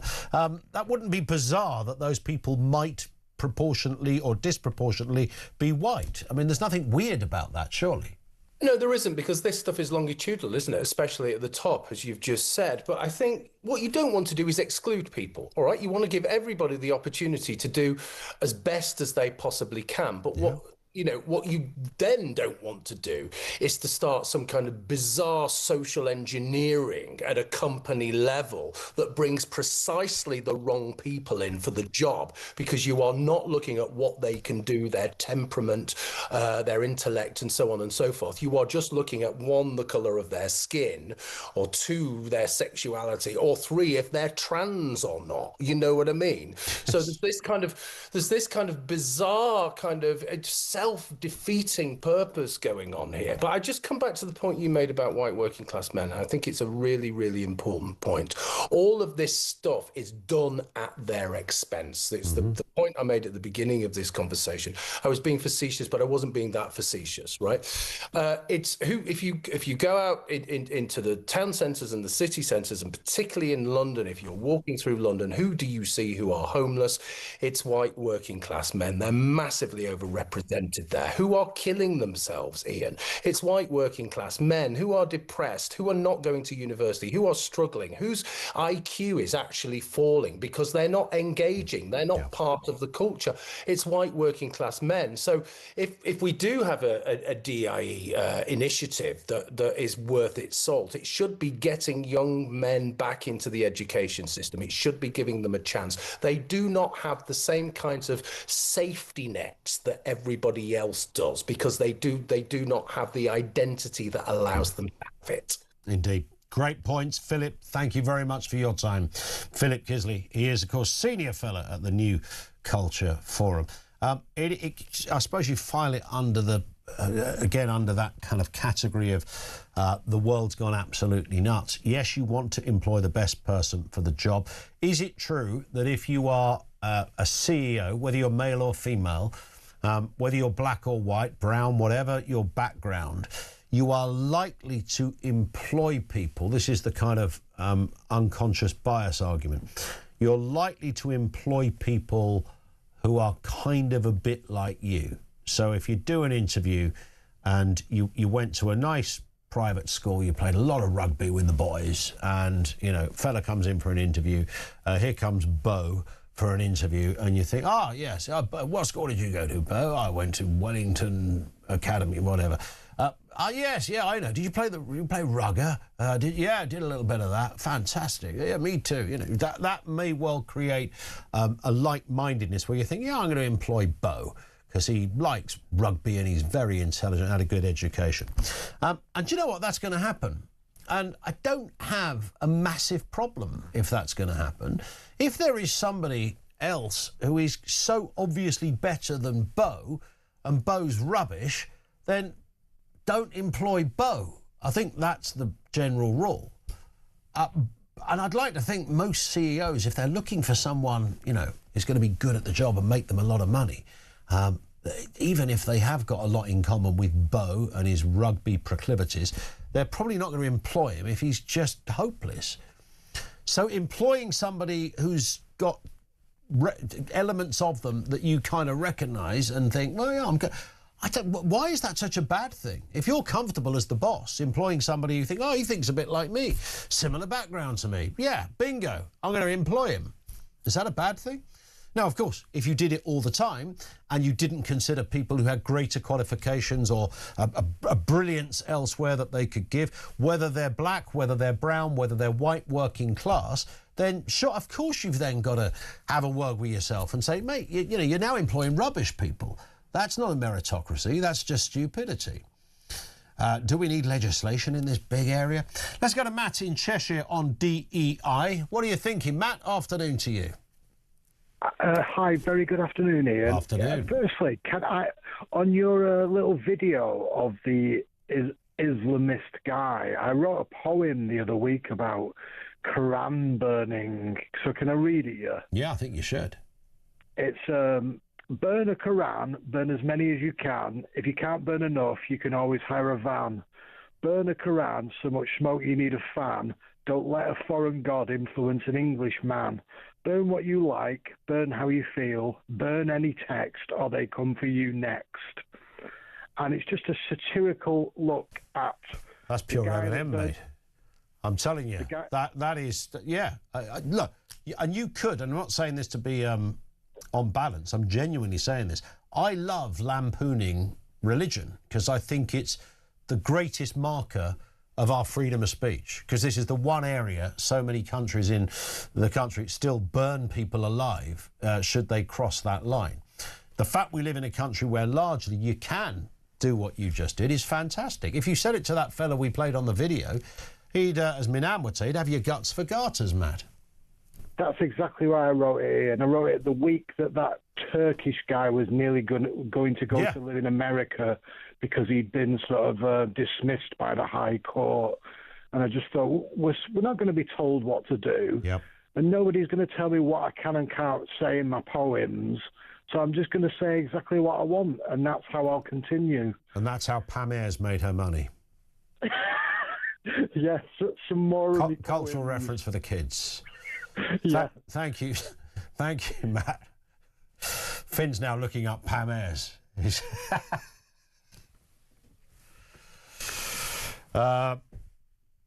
What else did Matt have to say, did you say? Oh, did you want to talk about DEI, Matt? Yeah, I did. Sorry. I thought I got so carried away with the frenzy of the poetic nature of your call. I forgot about why you actually called. DEI, go on. We have the most diverse cabinet in history, according to the Tories. They never stopped reminding us how diverse the cabinet was, and it led to the worst electoral defeat in their history.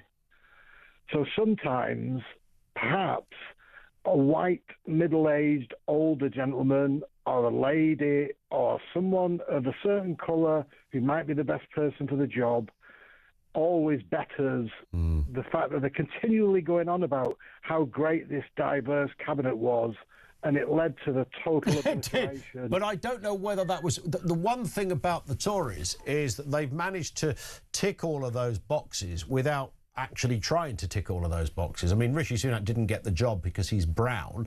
Kemi Badenoch didn't get the job because she's black. Margaret Thatcher didn't get the job because she's a woman. But they've managed to... All this, you know, the Labour Party banging on about DEI, and quietly, over the other side of the room, was the Tories who've been doing this stuff for years. I mean, there was we had... I can't even think of all there's been so many different Tory cabinets, but there's been times when it's been such a mixture of different people, male, female, black, white, brown, you name it. But you're right, whatever they tried, Matt, even that didn't work for them. The irony of Labour is they bang on about identity politics so much, they still picked a white man, and of all the white men they could have picked, they picked the worst one in Britain. But literally, he once won a competition called The Worst White Man. Doesn't get talked about enough. I think Claudia Winkleman presented it back in the 90s. And it was a brilliant show. Keir won an accolade he once upon a time wore with pride. Matt, great call. Thank you very much indeed for that. We have lots of bosses of different colours, creeds, backgrounds, females in the workplace. Is that any... You know, when Rachel Reeves did that thing, you know, I'm now the... I don't know whether it's maybe the generation above me that might go, wow, it's amazing, we've got a female chancellor. Is there anyone that would... Did anyone really note that when Rachel Reeves got the job as chancellor, that it was amazing because she was female? Seriously, did anyone of my age and below, put it that way, really celebrate that fact? Because I don't think that was remarkable at all, bearing in mind we'd already had a female Home Secretary 3 times under the Tories. We'd had 3 female Prime Ministers under the Tories. So when Rachel comes on and goes, oh, look, I'm a girl, it's like, oh, pee off, mate. You know, nobody cares about what gender you are.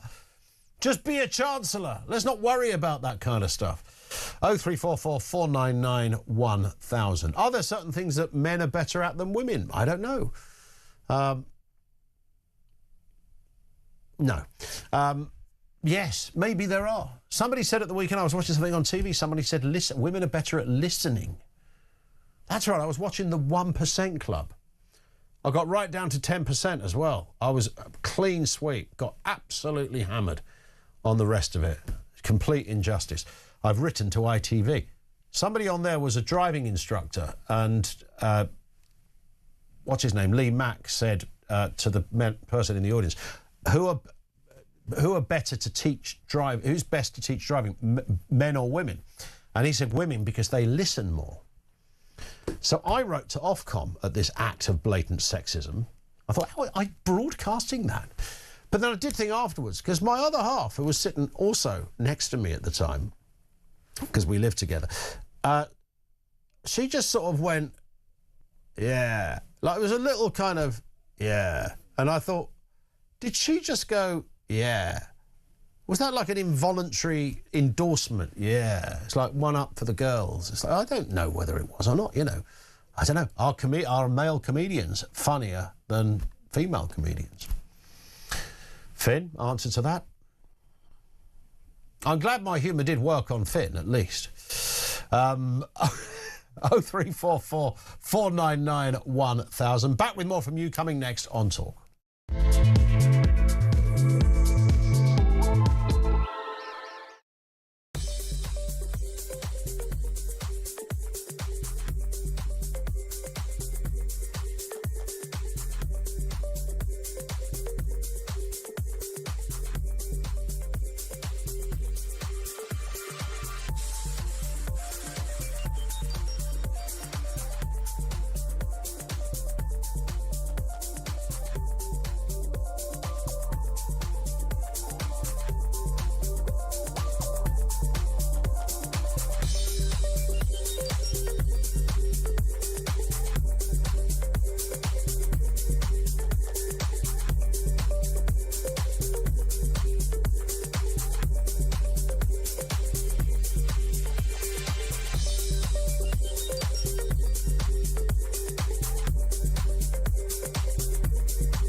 Brand new for 2026. It's going to be the only way to start your day. It's the home of common sense. It's where the nation can come to speak about the day's news. It's the Jeremy Kyle Breakfast Show.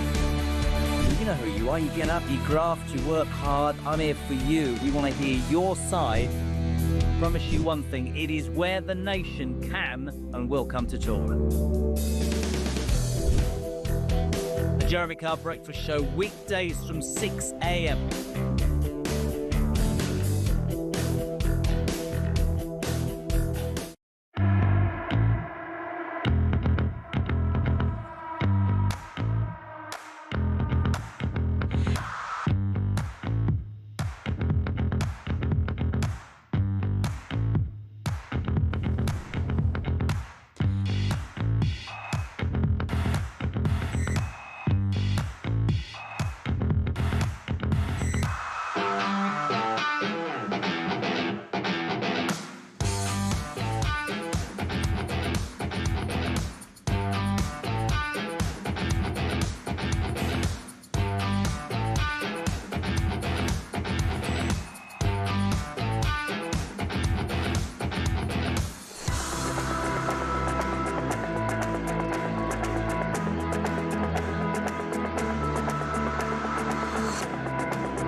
Across the UK, on DAB+, on YouTube, on your mobile, and on your side.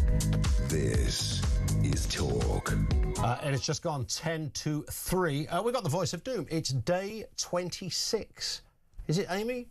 5, sorry, day 5. I just went ahead several weeks. Day 5. The last one did go on for quite a while. This is day 5. Mystery voice. It's political. Left wing, right wing, male, female, dead or alive. Who is this? There's hardly any experience. That's tricky, but it's, I mean, we've had harder. Here it is again. There's hardly any experience. 87222 is where you will find us. 87222. If you think you know who that is, if we get a right answer, we will reveal all after the news at 3. Here it is again. There's hardly any experience. Who's saying that? 87222. Details, hopefully, if we get a right answer, to come after the 3 o'clock headlines. Rob in Burnley says, Starmer being the first man to save a female chancellor. He can go in the history books for that. Yes. Does that say save? S-A-V-K. Is it meant to be save? I'm guessing it is. I'm assuming it is. One here. More to the... Oh, sack. Yeah, sack. That's what it's meant to be. Starmer being the first man to sack a female chancellor. He can go in the history books for that. Yeah, is he going to sack her? They normally go hand in hand, don't they? You lose a chancellor, you lose a prime minister. Certainly the other way round. But he has full confidence in her, of course. Sheila says, this will have the opposite effect. This is the Islamophobic law. It will increase hostility. It's time Labour stopped pandering to the Muslim vote and considered the whole population. Do you know what, Sheila? I think it's the only place they can go, because they kind of tried to talk, didn't they? Tried to do a bit of reformy stuff. The island of strangers thing, remember that? And then Keir Starmer said he had no memory of saying it, or some tripe like that. So now they're realising, the Green Party, that Polanski guy, even though he's more hopeless than Starmer, but for some reason seems to be hoovering up a bit of popularity, won that by-election the other day. So that's where they got their eye. It's on that. Peter is in Oxfordshire. Peter, good afternoon to you. Thanks for taking the call. It's a pleasure. Ian, I think this is incendiary. Yeah. I think this is the most dangerous thing that this government has imposed upon. I think if you took an opinion poll, I reckon about 90% of the public would be opposed to this. And I think the government is going to impose it on the population. Mm-hmm. And I think the reaction to it is going to be desperate from their point of view. I don't know if you heard, I've seen on YouTube a report from Dr. Michael Betts of King's College London, who says that we are already in the throes of a civil war. And I think that this particular thing could actually tip a lot of people over the edge. And I find it very worrying that, it is worrying. That they will be doing that. Why do we never have, when we, I'm probably preaching to the converted here, Peter, but, naturally we would talk about these examples, the Batley school teacher, the kid with the Quran in Wakefield, and other examples, the man in Whitechapel saying this is a Muslim area. Why do we not have a politician that stands up and condemns this in the most forceful way?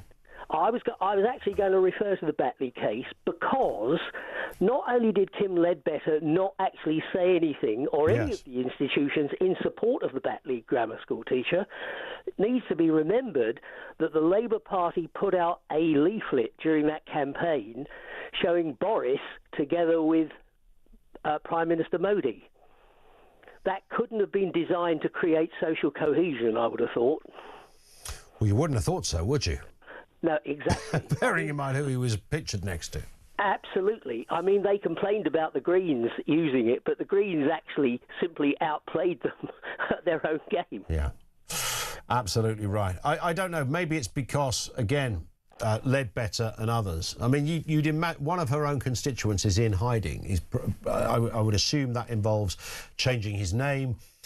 There will be people, and we know how mad some of these extremists can be, that have remembered his name, and there'll be people who have probably promised their mate in the pub, if I ever see him, I'll do something, that many would regret. You just know that is out. So this bloke and his family have had to move, and one assumes change identity because of some mad religious extremists in the UK, Peter. I mean, it almost doesn't get any more terrible than that.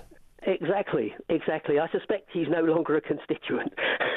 I don't think he is. I wonder where he is. I hope he's safe and well wherever he is. Peter, great call. Thank you very much indeed for that. One in from Paul in Preston. I am convinced that there's more to this Islamophobia law than getting the Muslim vote. Starmer won't prescribe the Muslim Brotherhood and the IRGC, amongst others, as terrorists, and is treating these people with extra protections. Good point. I mean, stuff that you would imagine would be standard. Let's get a voice note on this issue from Dave in Manchester.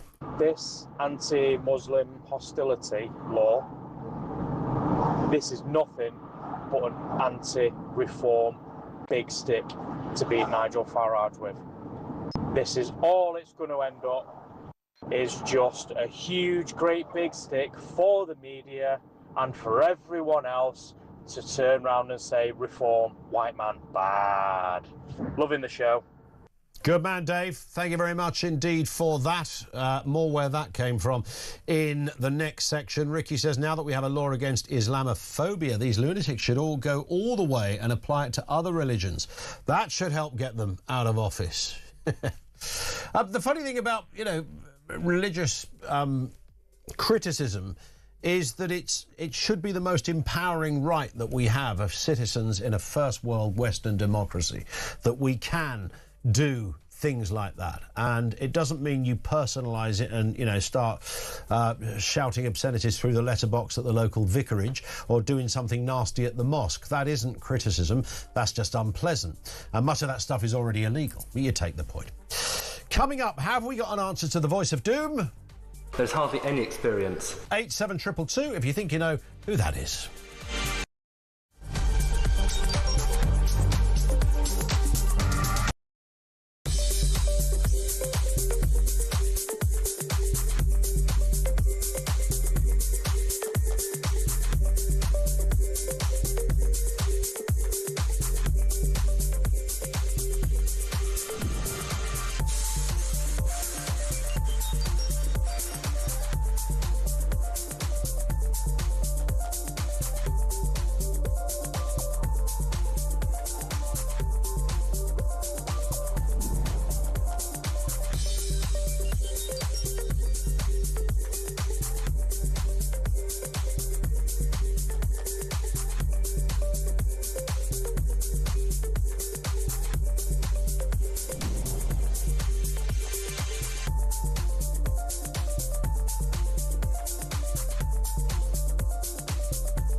Across the UK, on DAB+, on YouTube, on your mobile, and on your side.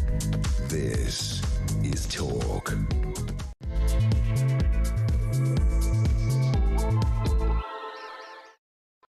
It is the Afternoon Empire. It is, of course, the home of common sense. Welcome back. So much to get through. Some cracking calls.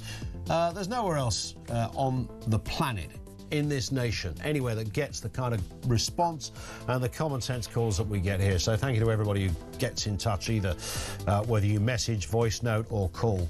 Always appreciated, and we'll get through more comment throughout the course of this hour.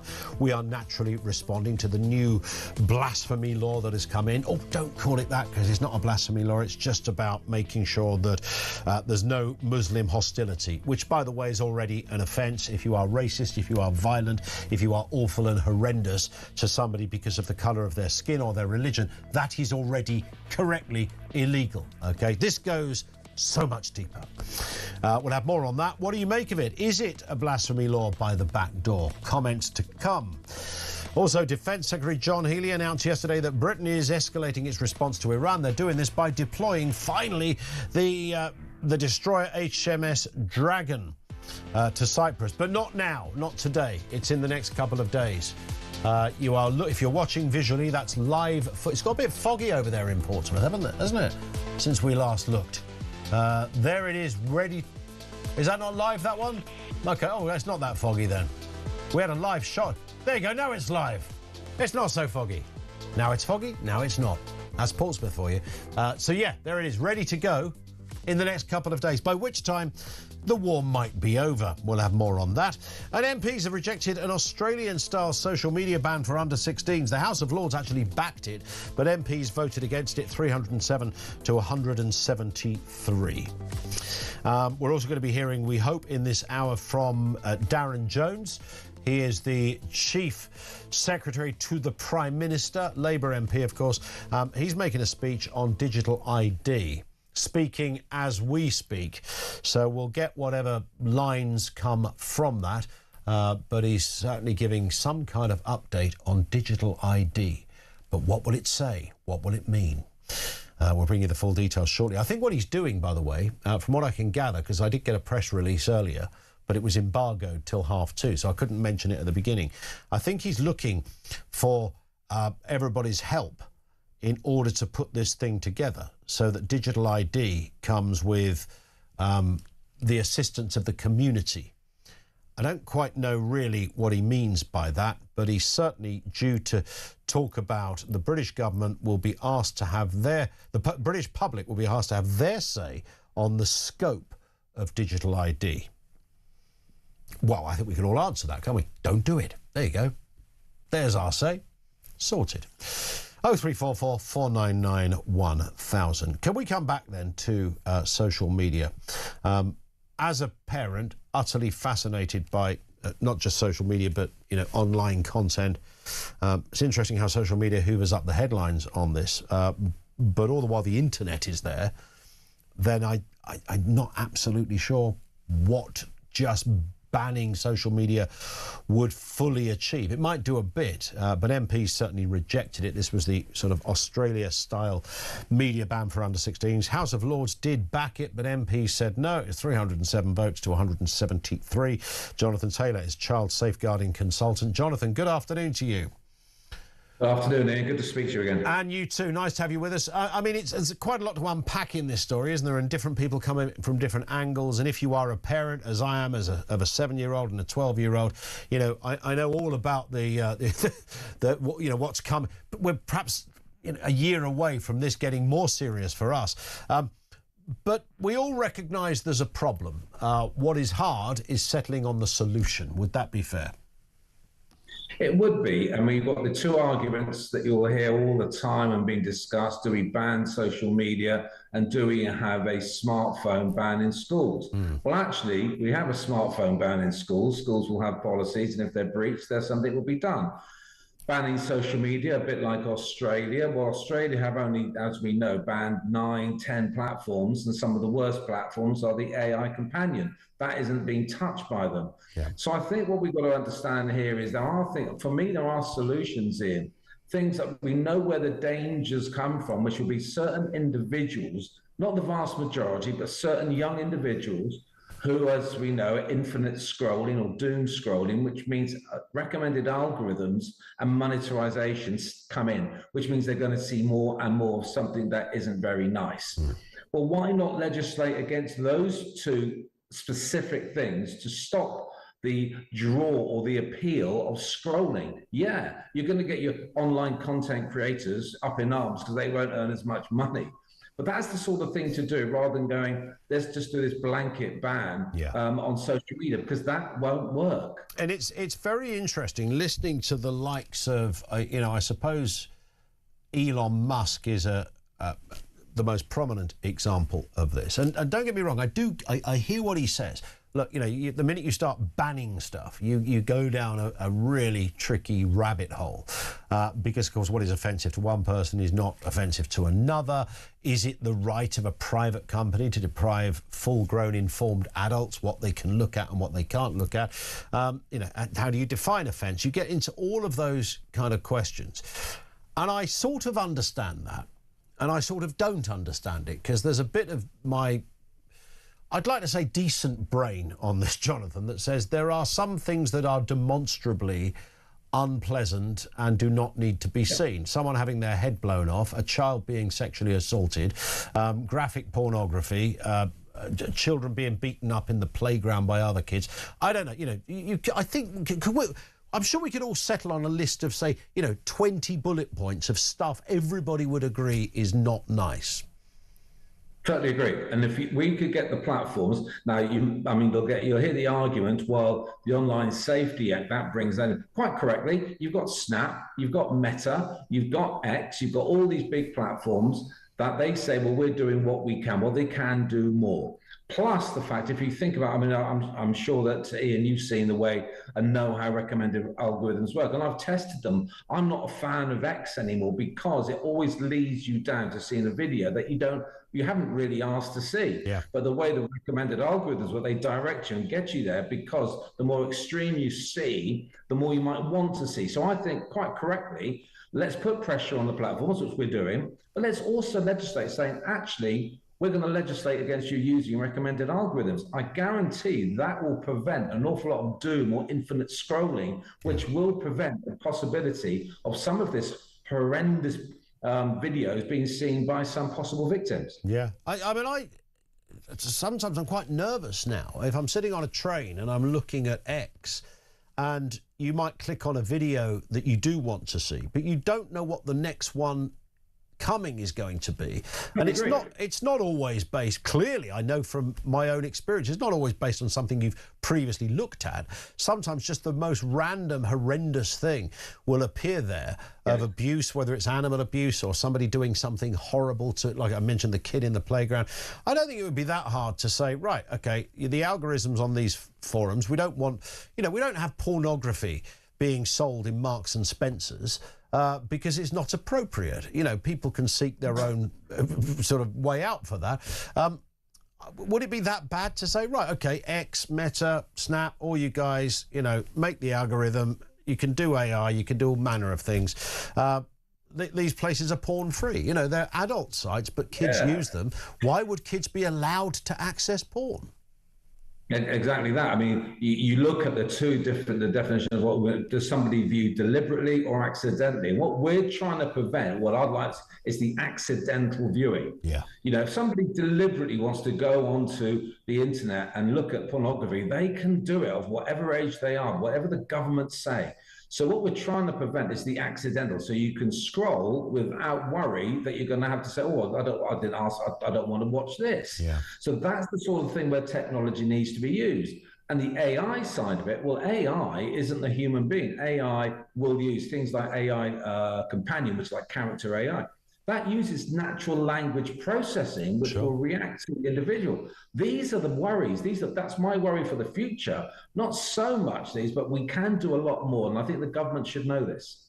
It's a fair point. Jonathan, thank you very much indeed for your time. Nice to speak again. Jonathan Taylor, child safeguarding consultant on it's a minefield out there. And remember, we've got no precedents for any of this stuff, because we've never reached a point where we've needed to consider those levels of implication.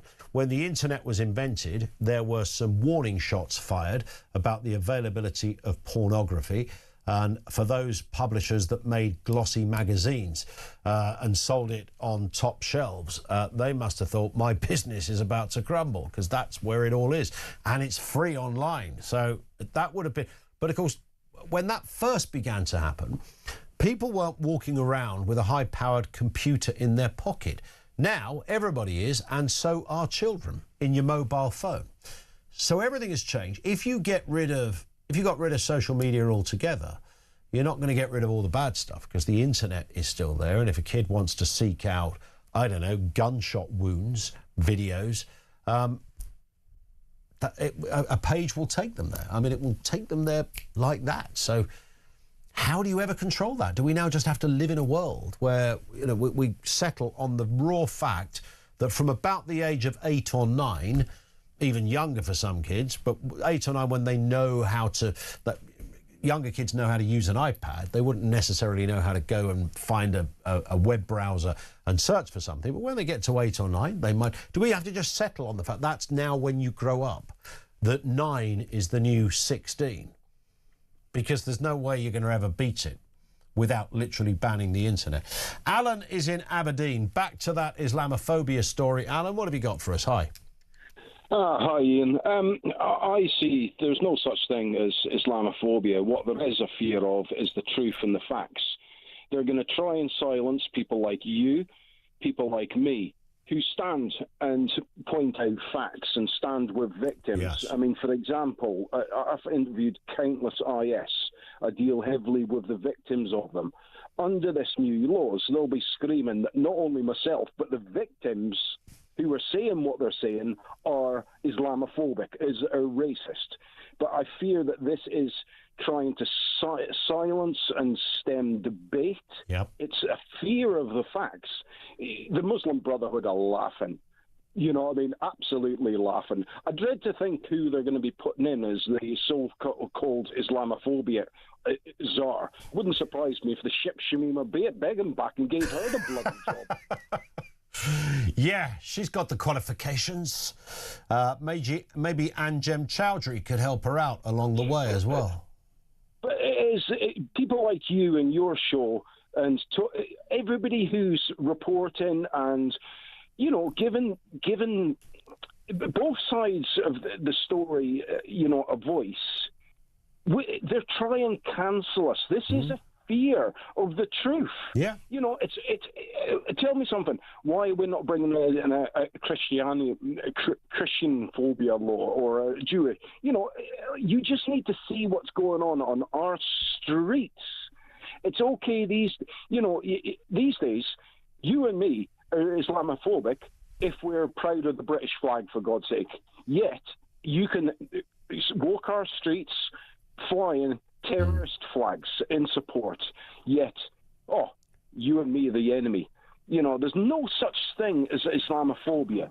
You know, we've already got laws in place, for God's sake. Well, that's precisely the point that I've been trying to make, Alan, as you probably heard, that, you know, it's already illegal to beat someone up, to abuse them because of their religion or colour or whatever. You know, all of that is illegal, and we're all glad it's illegal because it should be. You don't need this other tier that, as far as I can work, I don't know what they think it's going to catch, but the fact they've set up a hotline, Alan, is disturbing enough, because you can just ring that number, report something.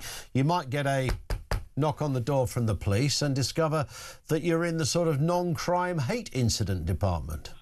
I can guarantee you, with the stuff that I've been doing, I'll guarantee you, I'm going to have countless calls on this. Yet it's only for reporting facts, for giving a voice to victims. Yeah. And you're probably going to be on, they're going to be calling probably as we speak. They're going to be reporting both of us at the moment, probably. That's the sort of stuff that this can come into. You remember before when it's going to be cancelling, it's going to be, you know, the police are going to be knocking on our doors. For what? For nothing. For what? Well, I mean, I played, we played that clip of the imam earlier, as you will have heard, Alan, and I came off the back of that and described the man as an extremist and a lunatic, and I would stand by that, but I can imagine that might tip me over the edge of a complaint. Yeah. You're 100%. This is where it's going to come into play. You and me, for reporting facts, for showing facts, are going to be reported. And, you know, they'll be trying to cancel careers of people for reporting facts. They're going to be cancelling shows. This is a fear of the truth. Yet all you're doing is putting out the facts. This is trying to silence us. It's only the first step as well. Yeah. You start with this. What's it going to be next? Ask yourself what the step is. What's the next step by step? It's a great point. Alan, lovely to hear that passion, and thank you for calling and your nice comments as well. Alan in Aberdeen. And I think the wider point about the Imam clip is that there are loads of people like the Imam, and that's the issue that we're dealing with here. And what he said, bearing in mind, we're talking about a child who'd scratched a page of the Quran, and that's it. Really, it was just a scratched page. It wasn't even, not that this should make any difference, it wasn't even the text. It was like the corner of the page. It was slightly damaged. And that's when this Imam lost his mind and said, in front of a police officer and the press, you know, we're not going to forget this. The poor kid's mum is also sitting there at the same time as well, thinking, this is my little boy. It's my little boy. Was he about 12 or something? If that, something of that nature. Goodness me. And there's the issue. That is the problem. 0344 499 1000. Adam says, love the show. With regards to the Islamophobia law nonsense, will it apply both ways? If someone from that uses the term kafir or infidel, would they also be charged with a hate crime? Because those words are definitely used, often in mosques, and not used as a term of endearment, says Adam in the West Midlands. I think the short answer is no, that this is merely a law that I think the government's defence is, well, we have anti-Semitic czar, so it's got to be the same thing. And there's not an equivalence there, by the way, if you look at how, or the reasoning for those laws and czars being appointed is completely different, and the process of appointment is completely different as well. Look it up and see the details if you want to, but they're two very different things. This is just all shades of curious, and in the absence of any logic, there's no intelligent logic that will support this latest move from Steve Reed and this government. You're forced into only one conclusion, that this is all about the Labour government trying to hoover up votes for an area and a contingent of the electorate that they believe are gravitating towards the Green Party, because there is no other explanation for this level of stupidity. 0344 499 1000. We'll do the voice of doom in just a couple of moments. Have we got a winner? Find out next on Talk.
Brand new for 2026. It's going to be the only way to start your day. It's the home of common sense. It's where the nation can come to speak about the day's news. It's the Jeremy Kyle Breakfast Show. You know who you are. You get up, you graft, you work hard. I'm here for you. We want to hear your side. Promise you one thing. It is where the nation can and will come to talk. The Jeremy Kyle Breakfast Show, weekdays from 6 a.m.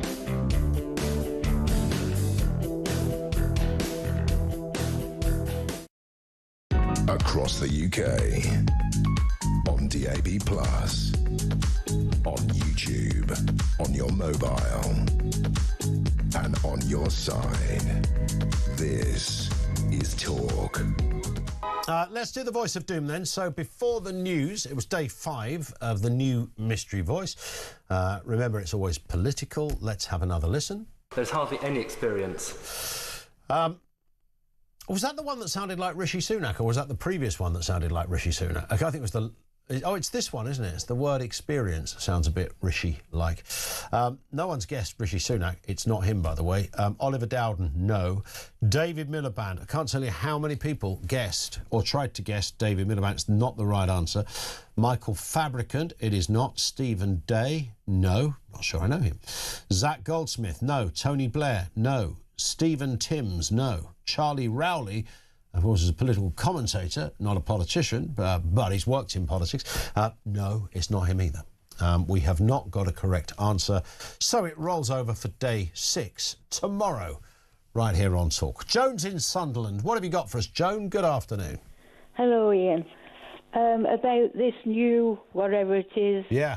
Muslim, whatever, anti-hate czar, is it? It's yes. They don't want to call it Islamophobia rule because that apparently doesn't. Well, it doesn't exist. It's wrong. So they're talking about it being an anti-Muslim hostility drive. All right. Well, this government is doing a great job of bringing division to the country. Correct. It doesn't need any help from us. It's doing a good job itself. Yeah. We've talked about these cases. You mentioned about the one who the Quran was scratched. There was a one where the school teacher said to his class this was a Christian country. He lost his job and he's not allowed to work with children for safeguarding purposes.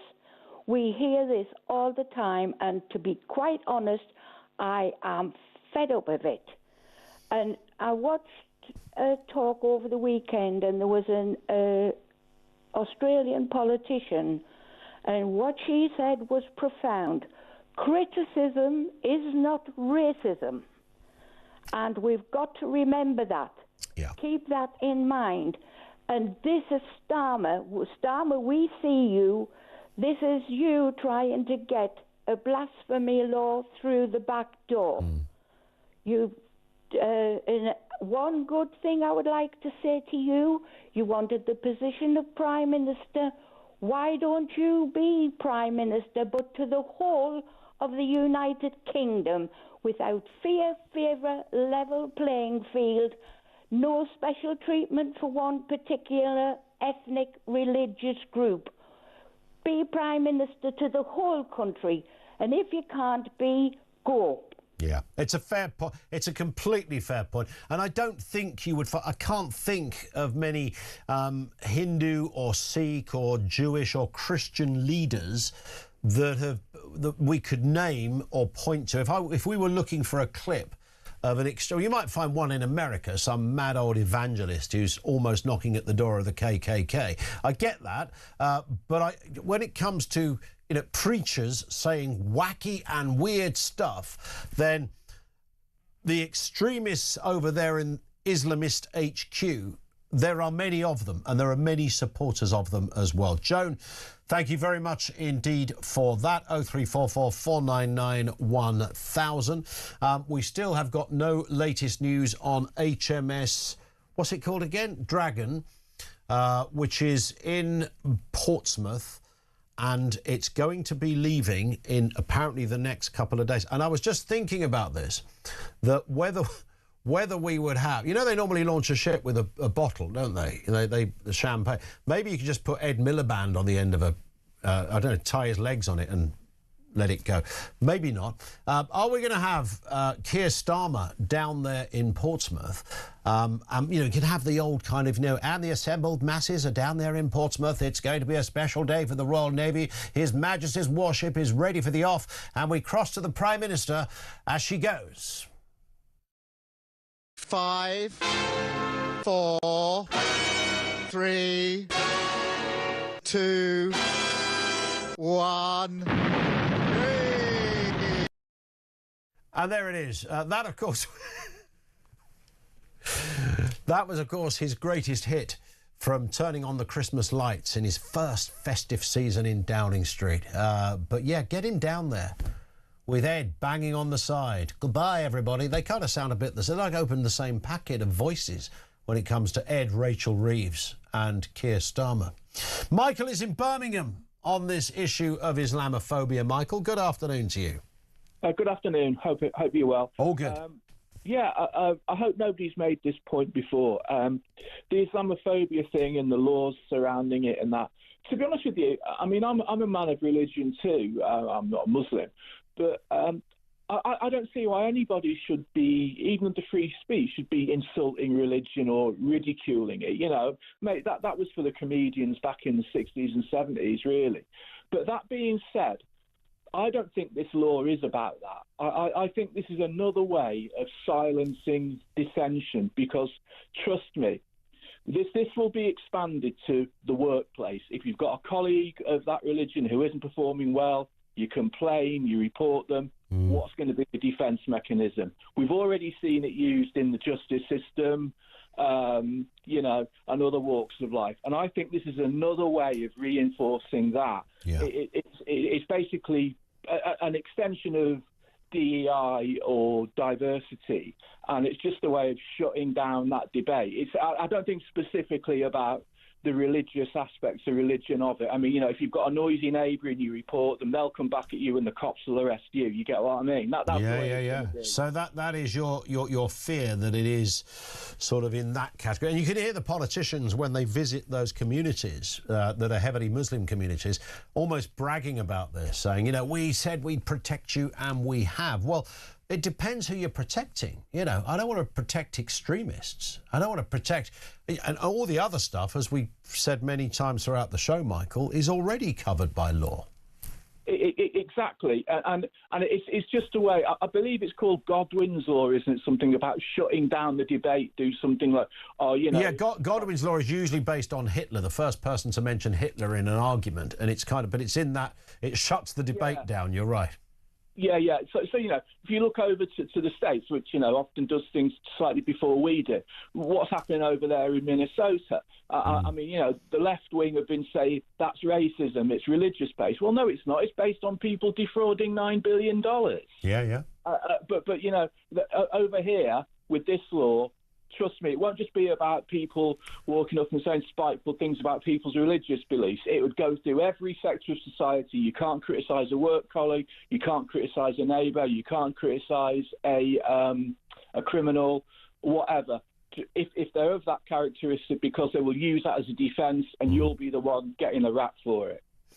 I like it. Michael, thank you very much indeed. Michael in Birmingham. Although I would politely disagree with something Michael said there at the beginning, that if you like, criticising or making comedy out of religion was something of the 60s and the 70s. I'm not sure. I think it's more common now in many respects, because I think back then you would have had some comedians were stateside or here. I'm thinking of people like Lenny Bruce.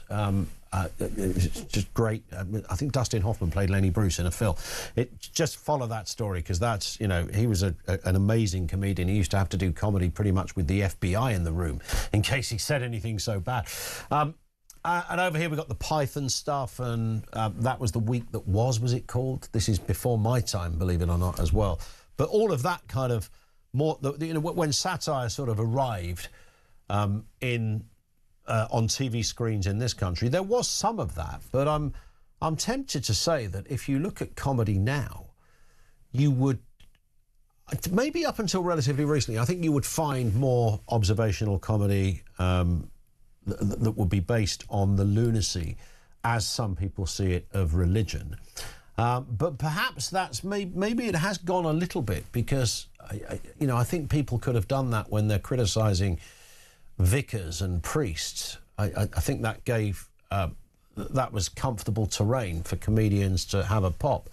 But I don't imagine you'd get many talking in the way that I've talked about of extremist imams and their views on women, homosexuality, trans, you know, you name it. I mean, there's some pretty grim stuff going on in some of the mosques out there. I mean, that's just a reality. Talk did a piece on it probably about 18 months, 2 years ago now, with some disturbing examples of what is said. But you don't need to go to a mosque. You can just stand in the street and hear mad preachers. You can go on rallies and hear mad preachers. You can go to a press conference. You can go outside a school and see an assembled mass of people praying for the blood of a teacher because he showed a picture of a prophet. I mean, it's all there. There's loads of material. But I sense there's a lot of comedians wouldn't go there on that one. 0344 499 1000. This is Talk.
Across the UK, on DAB+, on YouTube, on your mobile, and on your side. This is Talk. It is Talk, 25 to 4.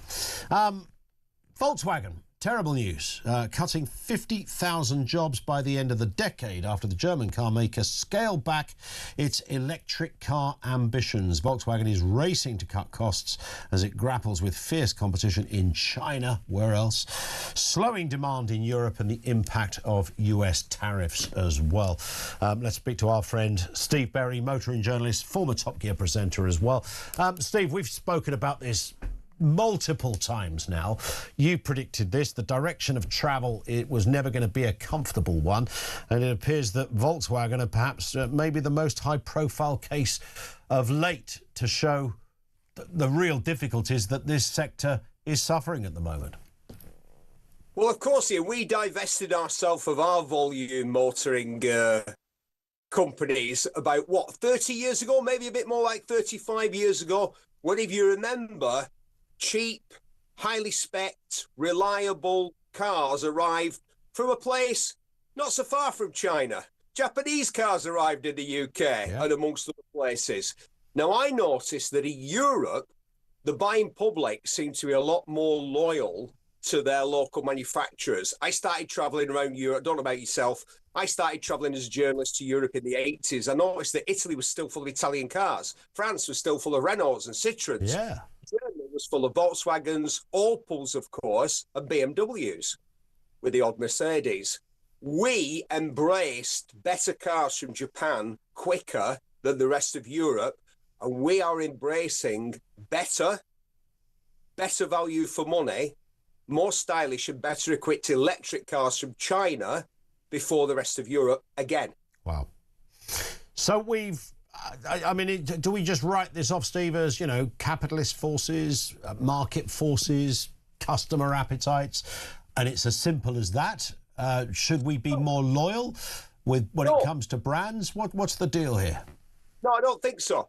Think about it. When Volkswagen first arrived in the UK, they came with one car, a car that was never called the Beetle by Volkswagen. It was called the Volkswagen, the people's car. Yeah. a cheap, reliable, basic, but much loved means of getting from A to B. And they sold millions and millions and millions of them all around the world. And they made it all around the world, not just in Germany. But in the UK, that Volkswagen took sales away from Austin and from Morris. I won't include Ford and Vauxhall as British car manufacturers because they weren't, even though people think that they are. Yeah. The last time I looked, General Motors headquarters were in Detroit, Michigan, and the Ford Motor Company has never been British, but for some weird reason, people thought they were British cars. They might have been made in Britain, but as Bernard Manning, whose club just down the road from where I am, closed this week. The embassy. Just because a horse is born in a barn doesn't make it a horse, does it? That's very true.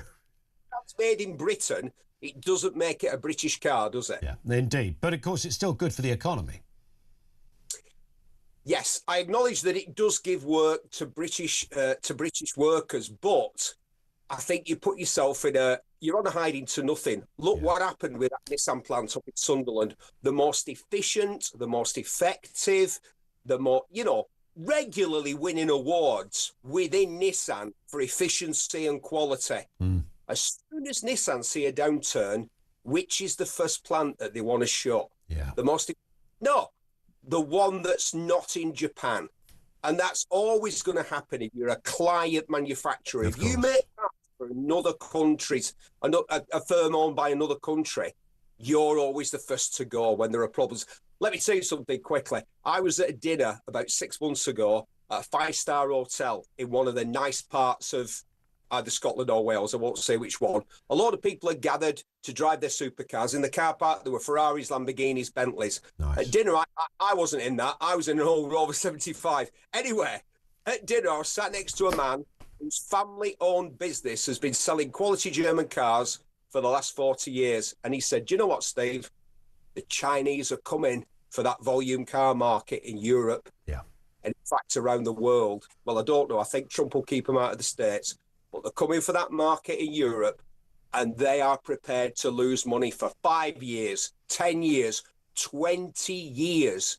And he said, and I know because I've had them in my office asking me to switch from, I won't say which marks he sells at the moment, but they're German, to Chinese brand. And he said, I'm sorely tempted because it's not just the deal that they're offering the public in the showroom, it's the deals that they're offering to the car business to sell their cars instead of European cars. And I think, especially when you think about it, like I said, Volkswagen came here with a cheap car, the car we call the Beetle, and took sales off the British car industry. Yep. So if the Chinese are taking their volume car industry, I'm not going to shed too many tears. Yeah, well, there is that. I guess, Steve, we're already seeing this, aren't we? We already see Chinese cars on the road. But, of course, once they start mass producing and wheeling out, something that pretty much looks like a Range Rover, but is about £25,000 cheaper, or an XC60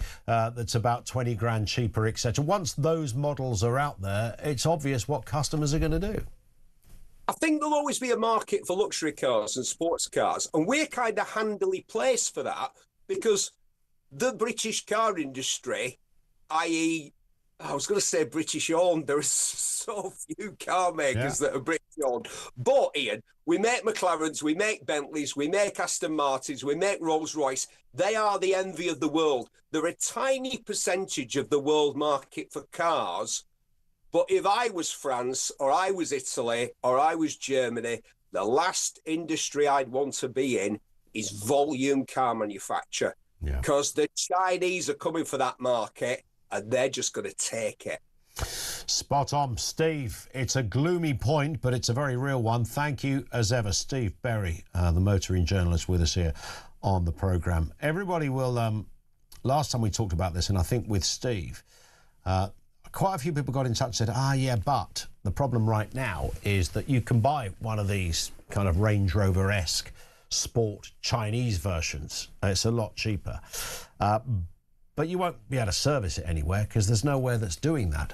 And I think the word yet is probably crucial in that conversation. And as Steve said, the Chinese government these are disruptor models. It's the classic, the Chinese doing the most extreme form of capitalism, if you like, which, you know, bearing in mind what they're all about politically, is kind of extraordinary. But it's that. It's exactly what Uber tried to do. It's precisely what Silicon Valley specialises in so many ways. You take a model, you throw it in there, you're willing to lose a lot of money for a long period of time, in order to dominate the market.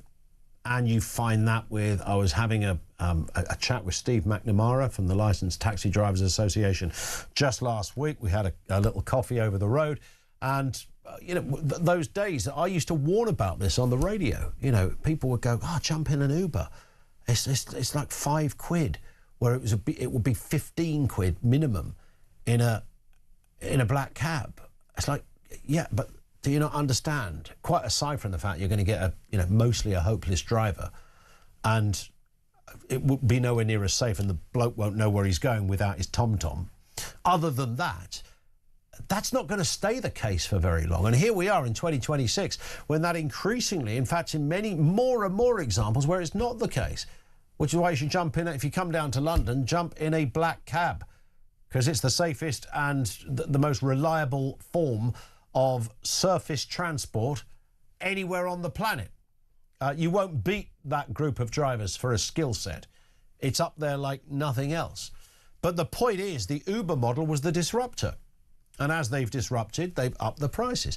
So the same thing will happen with the Chinese model. But to start with, if someone's going to start flogging, and it will look rather tasty, those dashboards will look like a Tesla inside. They'll look like all of that stuff.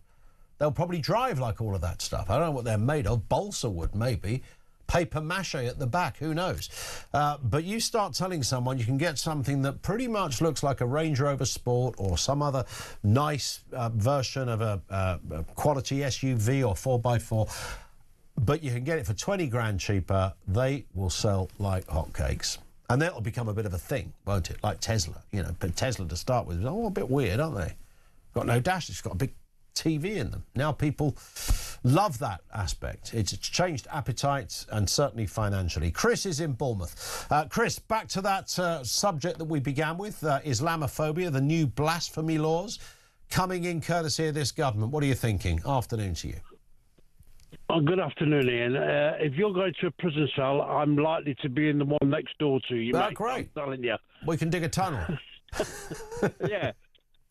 Now, listen, Ian, I must have missed this by a long way. Yes. But when did the Labour Party become Islamists? Well, it's a good question. When did they change faith? Well, I tell you what... I'd love you to get a Labour politician on, Ian, and ask him exactly that question. Because the way he's going now, he stopped America from using the airfields in Cyprus and the other one. Good point. He won't join the war. It makes him look like a spokesperson for the Islamist faith. And interestingly, Donald Trump, who's already picked him up on this, is probably choking on his Weetabix right now.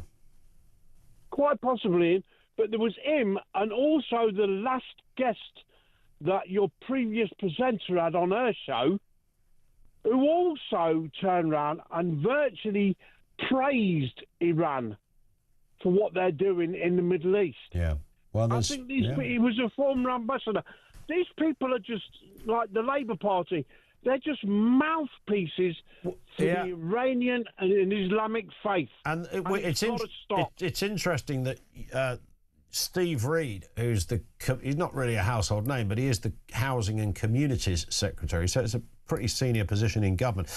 He was the person that's announced this, but yesterday he made an announcement about social cohesion as how we need to understand each other's cultures and faiths more and embrace each other's traditions, all that kind of usual old garbage that a politician comes out with. He made no reference to the fact that they'd had mourning sessions in certain universities for the death of the supreme leader of Iran. He made no mention of the fact that both in Birmingham and Manchester they've had people out on the streets mourning the death of a man that led the greatest country to sponsor terrorism on planet Earth. There was no mention of that. So when he's talking about social cohesion, he failed to mention those facts, but literally just removed it from his thinking. Wouldn't that be a great example for him to say, well, we're not going to have this kind of stuff going on on our streets, but he said nothing. This is England, Ian, not Iran, not an Islamic country. This is England. Or the UK, to be precise. If you can't abide, all right, so the UK. But if you cannot live by our laws, Ian, don't come here. And it's not a bad point to make. Chris, thank you very much indeed, because we are talking about people who've lived here for years. And, I'll stress the point again that we are talking about those with an extremist mindset, not the average person, of whatever faith you happen to be. And they are few and far between, but those voices are very loud and they seem to be growing. And I think that's where the sort of area of concern is. I mean, if you can legitimately have a morning session for the supreme leader of Iran at one of 20-odd universities in this country, something has gone terribly wrong. And you can have a public protest about it as well. I mean, good Lord, seriously? What would our forefathers make of that? This one comes in fact, no name given. Regarding electric cars, I spend time in Cambodia, and there are many brands. I bought one called an AVATR, made by Huawei. I think that's how you pronounce it. It's fantastic. $40,000 and competes with the BMW X5 for half the price. And Finn, our producer, has just looked it up and said it looks good. Is that a Cambodian car? Or is that a Chinese car? Oh, sorry, Huawei. He did say that, didn't he? Yeah, apologies. But being sold in Cambodia. This one comes from Gary. Says, your last guest is right. China is going to dominate the car market in Europe. And the question is, what can we do about it? Here's a suggestion. How about imposing tariffs? You know, like those tariffs that everybody is quick to criticise Trump for imposing to try to protect US manufacturing from cheap imports. Yeah, you can only imagine Starmer's position on that. Catherine says, I wouldn't trust a Chinese car as far as I could throw it. I'm half Chinese as well. Kill switches, spyware, they catch fire, and like most Chinese goods, are poorly made. But would they... I mean, the Chinese are not stupid. Chinese government are not stupid. Would they not have to go, right, we can't mess this one up, boys. We can't be sending a load of plastic cars with dubious fire risks attached to them. Otherwise, we'll get rumbled very quickly. And it's the car market, not the skateboard market or the, electric scooter market. I don't know. Catherine, maybe you know more on that one. And Betty says, reference the social media ban for under 16s, which isn't going to happen. But Betty says it's just a ploy to control next voting generation, as clear the kids are going hard right or left. All decent schools have a phone policy. Same rubbish as rock and roll, video nasties, video games, incels, etc. There is a bit of that. I don't know whether it's all in that category, because it is something that is available to everyone, and it is quite hard for kids, certainly at school. And I've said this a couple of times, but some friends of ours have made the point that the most lethal thing they discovered for their teenage daughter was actually WhatsApp, because of the amount of WhatsApp groups that were forming at school. You know, if you weren't in one, that caused a problem. If you were in, I think she said one WhatsApp group had 300 other pupils in it, and kids were waking up in the night and checking it to see if they'd been talked about, and then there'd be a pile-on, and then there'd be a subgroup that would form from that group. And she said it was just a nightmare, and she banned it from her own kid's phone, which is a parent taking responsibility. But you don't really associate WhatsApp in the same way as we do with obvious forms of social media. 0344 499 1000. More from you on the way. 10 to 4, this is Talk.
2026. It's going to be the only way to start your day. It's the home of common sense. It's where the nation can come to speak about the day's news. It's the Jeremy Kyle Breakfast Show. You know who you are. You get up, you graft, you work hard. I'm here for you. We want to hear your side. Promise you one thing. It is where the nation can and will come to talk. The Jeremy Kyle Breakfast Show, weekdays from 6 a.m.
Across the UK, on DAB+, on YouTube, on your mobile, and on your side.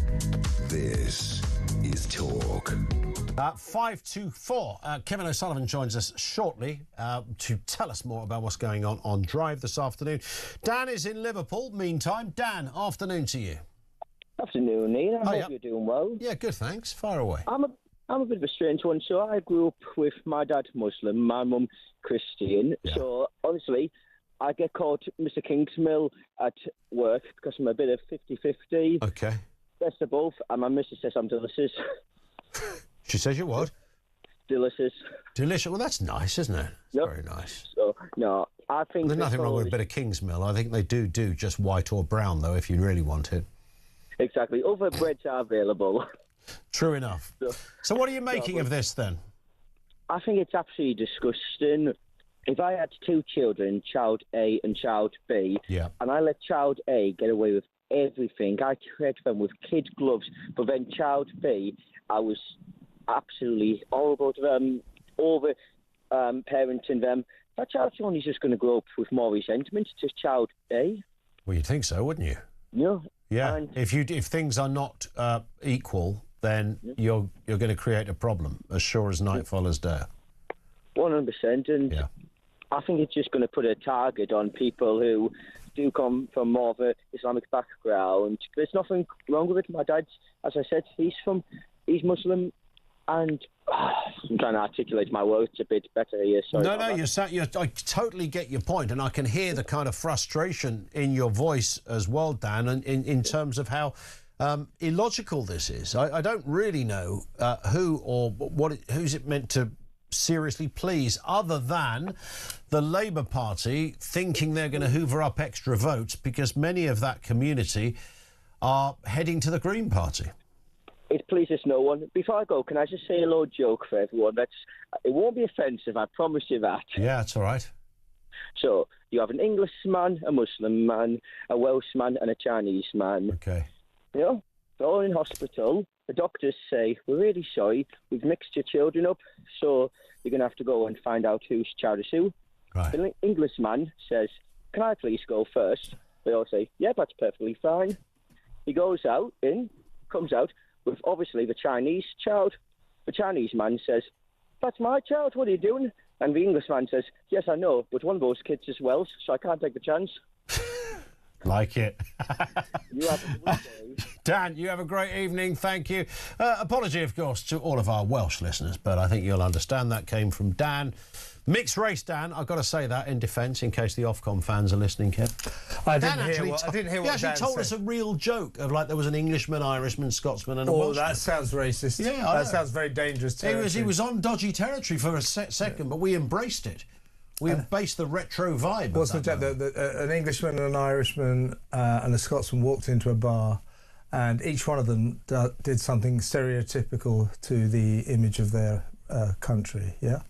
It wasn't quite that. That's basically every single joke. Yes. Every single joke. Yeah, it always ends up with the Scotsman being mean and the Irish being thick and the English guy being pompous. I think you should do a whole hour on this. Yeah, it is.